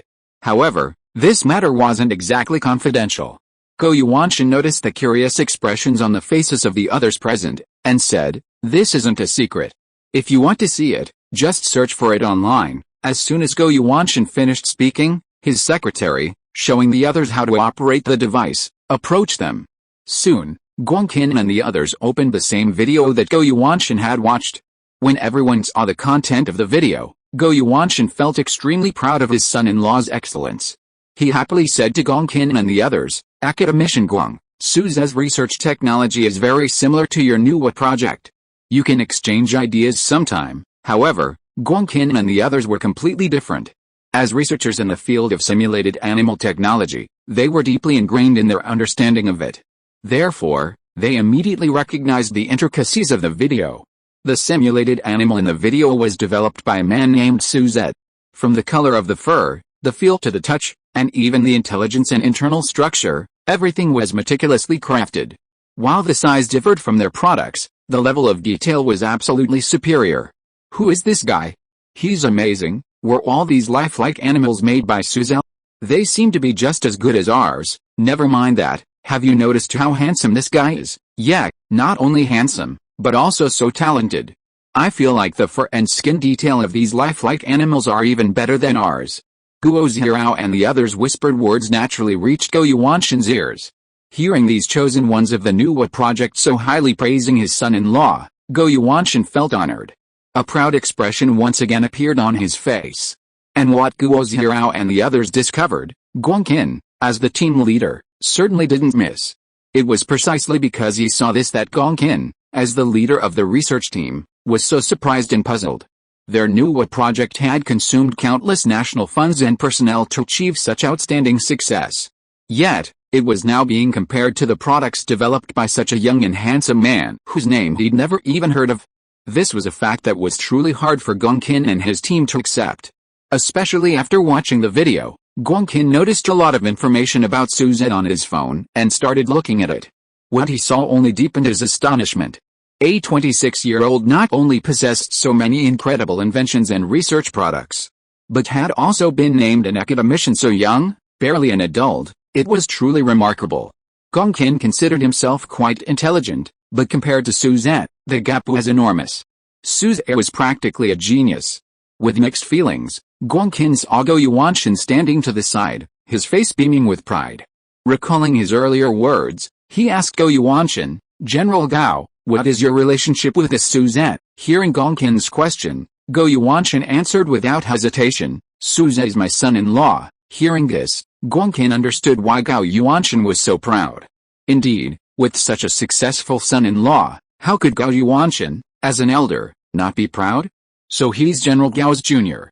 Indeed, he's so outstanding. Hearing Guangqin's words, Gao Yuanshan waved his hand, indicating it was nothing.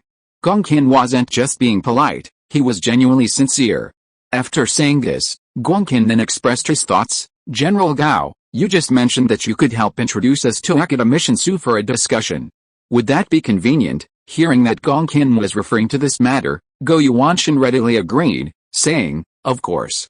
If Academician Guang is interested, then let's arrange a time for Suzette to come and discuss it." Hearing Gao Yuanshan's suggestion, Guangqin waved his hand and said, "I'm available any time. It depends on Academician Su, he's a very busy man, so everything will be up to him." As for Guo Zirao and the others, after hearing Guangqin and Gao Yuanshan's conversation, they simply stood aside and listened silently. However, their eyes revealed anticipation when they heard that Suzette might have the opportunity to communicate with them. Chapter 274. What should we do? We're surrounded. After agreeing on the meeting with Suzette, everyone knew they had important matters to attend to. Therefore, they didn't discuss the matter further and, led by Guangqin, headed towards the port where Chiwen was docked. When they descended the stairs and arrived at a massive, metal-built mechanical container, they saw Chiwen lying quietly on the metal floor. Upon seeing them, Chiwen let out a loud cry, as if greeting them. Hearing Chiwen's voice, Gao Yuanshan and the others, along with Guo Zirao, greeted it familiarly, saying, "Chiwen, long time no see." Although the system Chiwen possessed didn't have fully human-like cognitive abilities, its intelligence was roughly equivalent to that of a 3 or 4-year-old child. Therefore, Chiwen responded to Guo Zirao's greeting. After a brief interaction, the Chiwen reopened its massive, seemingly all-consuming maw, revealing the Ohio submarine. It then maintained this posture, closing its eyes as if to rest. Seeing this, the others remained silent, turning their attention to Gao Yuanshan. Among them, Gao Yuanshan held the most prestigious position, so naturally, this matter should be decided by him. Thump thump thump. Just as everyone saw Gao Yuanshan, they heard the sound of orderly footsteps behind him. Turning around, they saw a group of soldiers in uniform, fully armed, jogging towards them in neat rows. Clearly, the sound had come from this group. After standing in perfect formation, they saluted Gao Yuanshan, who responded solemnly. He then explained why they had been summoned. Just now, in the waters of Arxia Kingdom, a U.S. warship, after Gao Yuanshan passionately recounted the events to the group of soldiers, their faces immediately showed indignation. Clearly, Gao Yuanshan's words had greatly excited them. It's understandable, who could remain calm after knowing their home had almost been burgled? However, upon hearing Gao Yuanshan say that the Ohio submarine, which had illegally entered territorial waters, had been intercepted, a hint of satisfaction appeared on their faces. "We told you to come stealthily, now you've got your comeuppance," but all this talk was just a pretext. Gao Luofei had sent them to escort all the U.S. soldiers from the Ohio submarine.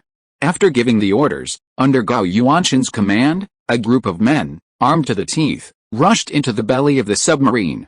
Upon reaching the Ohio submarine, they climbed up the ladders on its hull towards the passageway at the top. However, because the only passage leading into the submarine was locked from the inside, getting in required either the people inside to open the passage themselves or forced entry. How is it? Still no signal. Hearing the commander's question, the Ohio submarine's pilot shook his head. Inside the Ohio submarine, ever since they were unsure of what had happened, the commander had been asking every so often if contact with command had been restored. But after so much time, the answer was always the same. Seeing the pilot's repeated reply, despair crept onto the commander's face.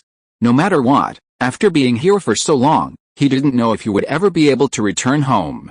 Just as the pilot was beginning to feel lost and regretful about taking on this mission, a slight noise came from outside.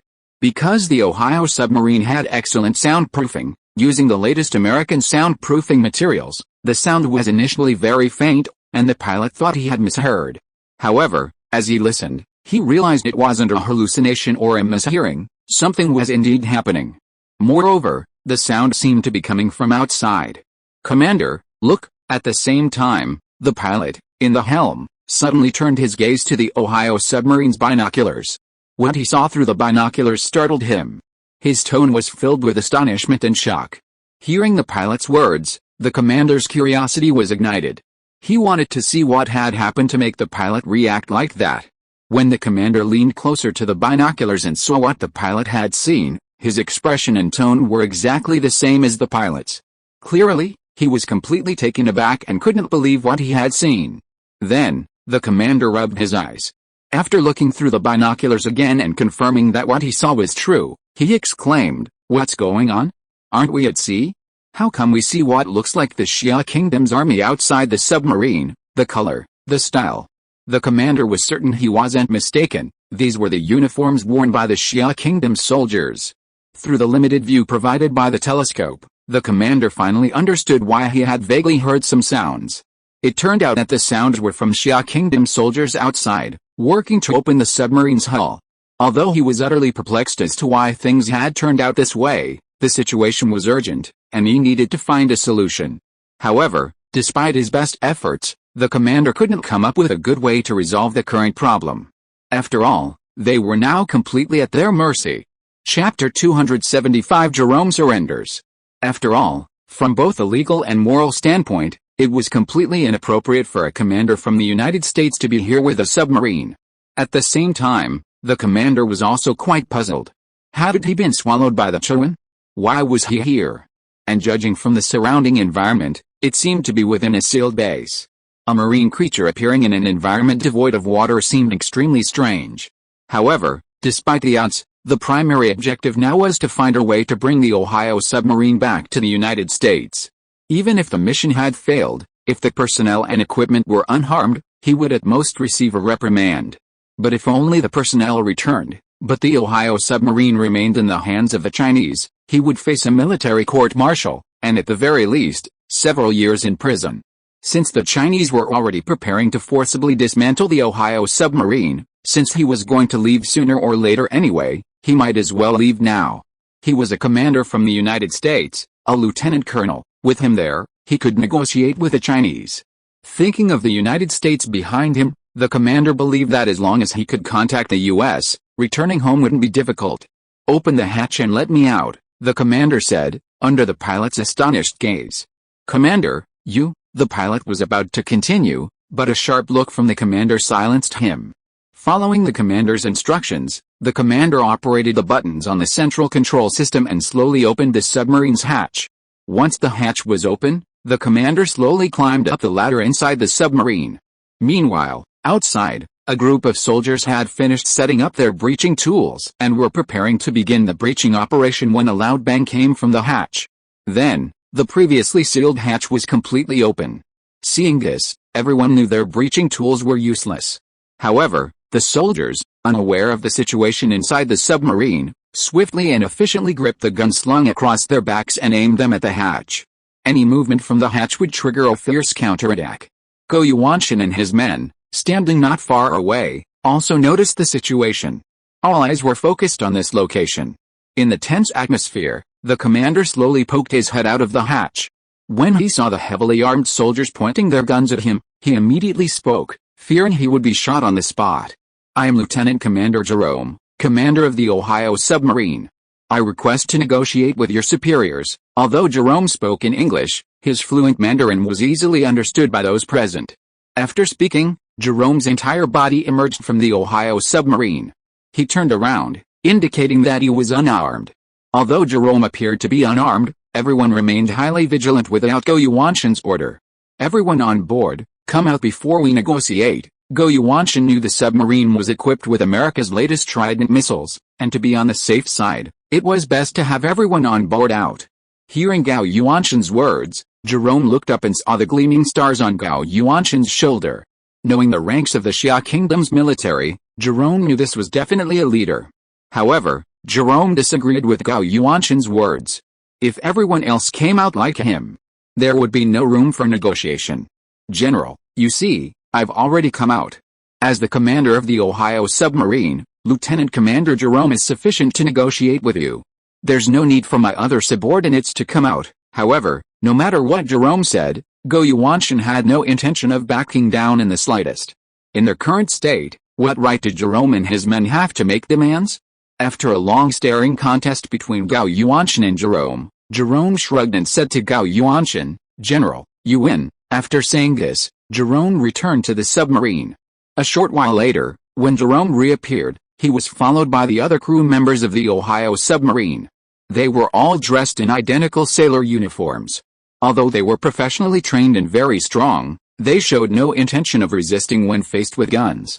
Once Jerome and the others reached the bottom of the submarine via a ladder, they were immediately blindfolded. Although the matter of Chiwon couldn't be kept secret for long, they wanted to keep it hidden as long as possible. To prevent them from seeing Chiwon's appearance after being taken out, each of them was blindfolded. Jerome understood the purpose of Xiao Guo's actions, so no one resisted. After all of Jerome and his group were blindfolded, they were led away. After Jerome and his group were taken away, Gao Yuanshan and the others entered the Ohio submarine to see just how novel and unique the structure of this most advanced American submarine really was. "I never thought we'd get to see America's most advanced submarine. Yeah, in the past, we'd never have had this opportunity. It's quite spacious. No wonder it's known as the largest submarine. Isn't it supposed to carry Trident missiles? That's something else." For Gongkin and his group, submarines were actually somewhat related to their field of bionics, so they could at least borrow some ideas from the Ohio submarine. End of this chapter. Thank you so much for reading until the end. Don't forget to give it a like. Looking for more exclusive content and immediate access? Subscribe to our Patreon. Remember, every like, subscription or donation encourages us to continue. Thank you all. See you in the next video.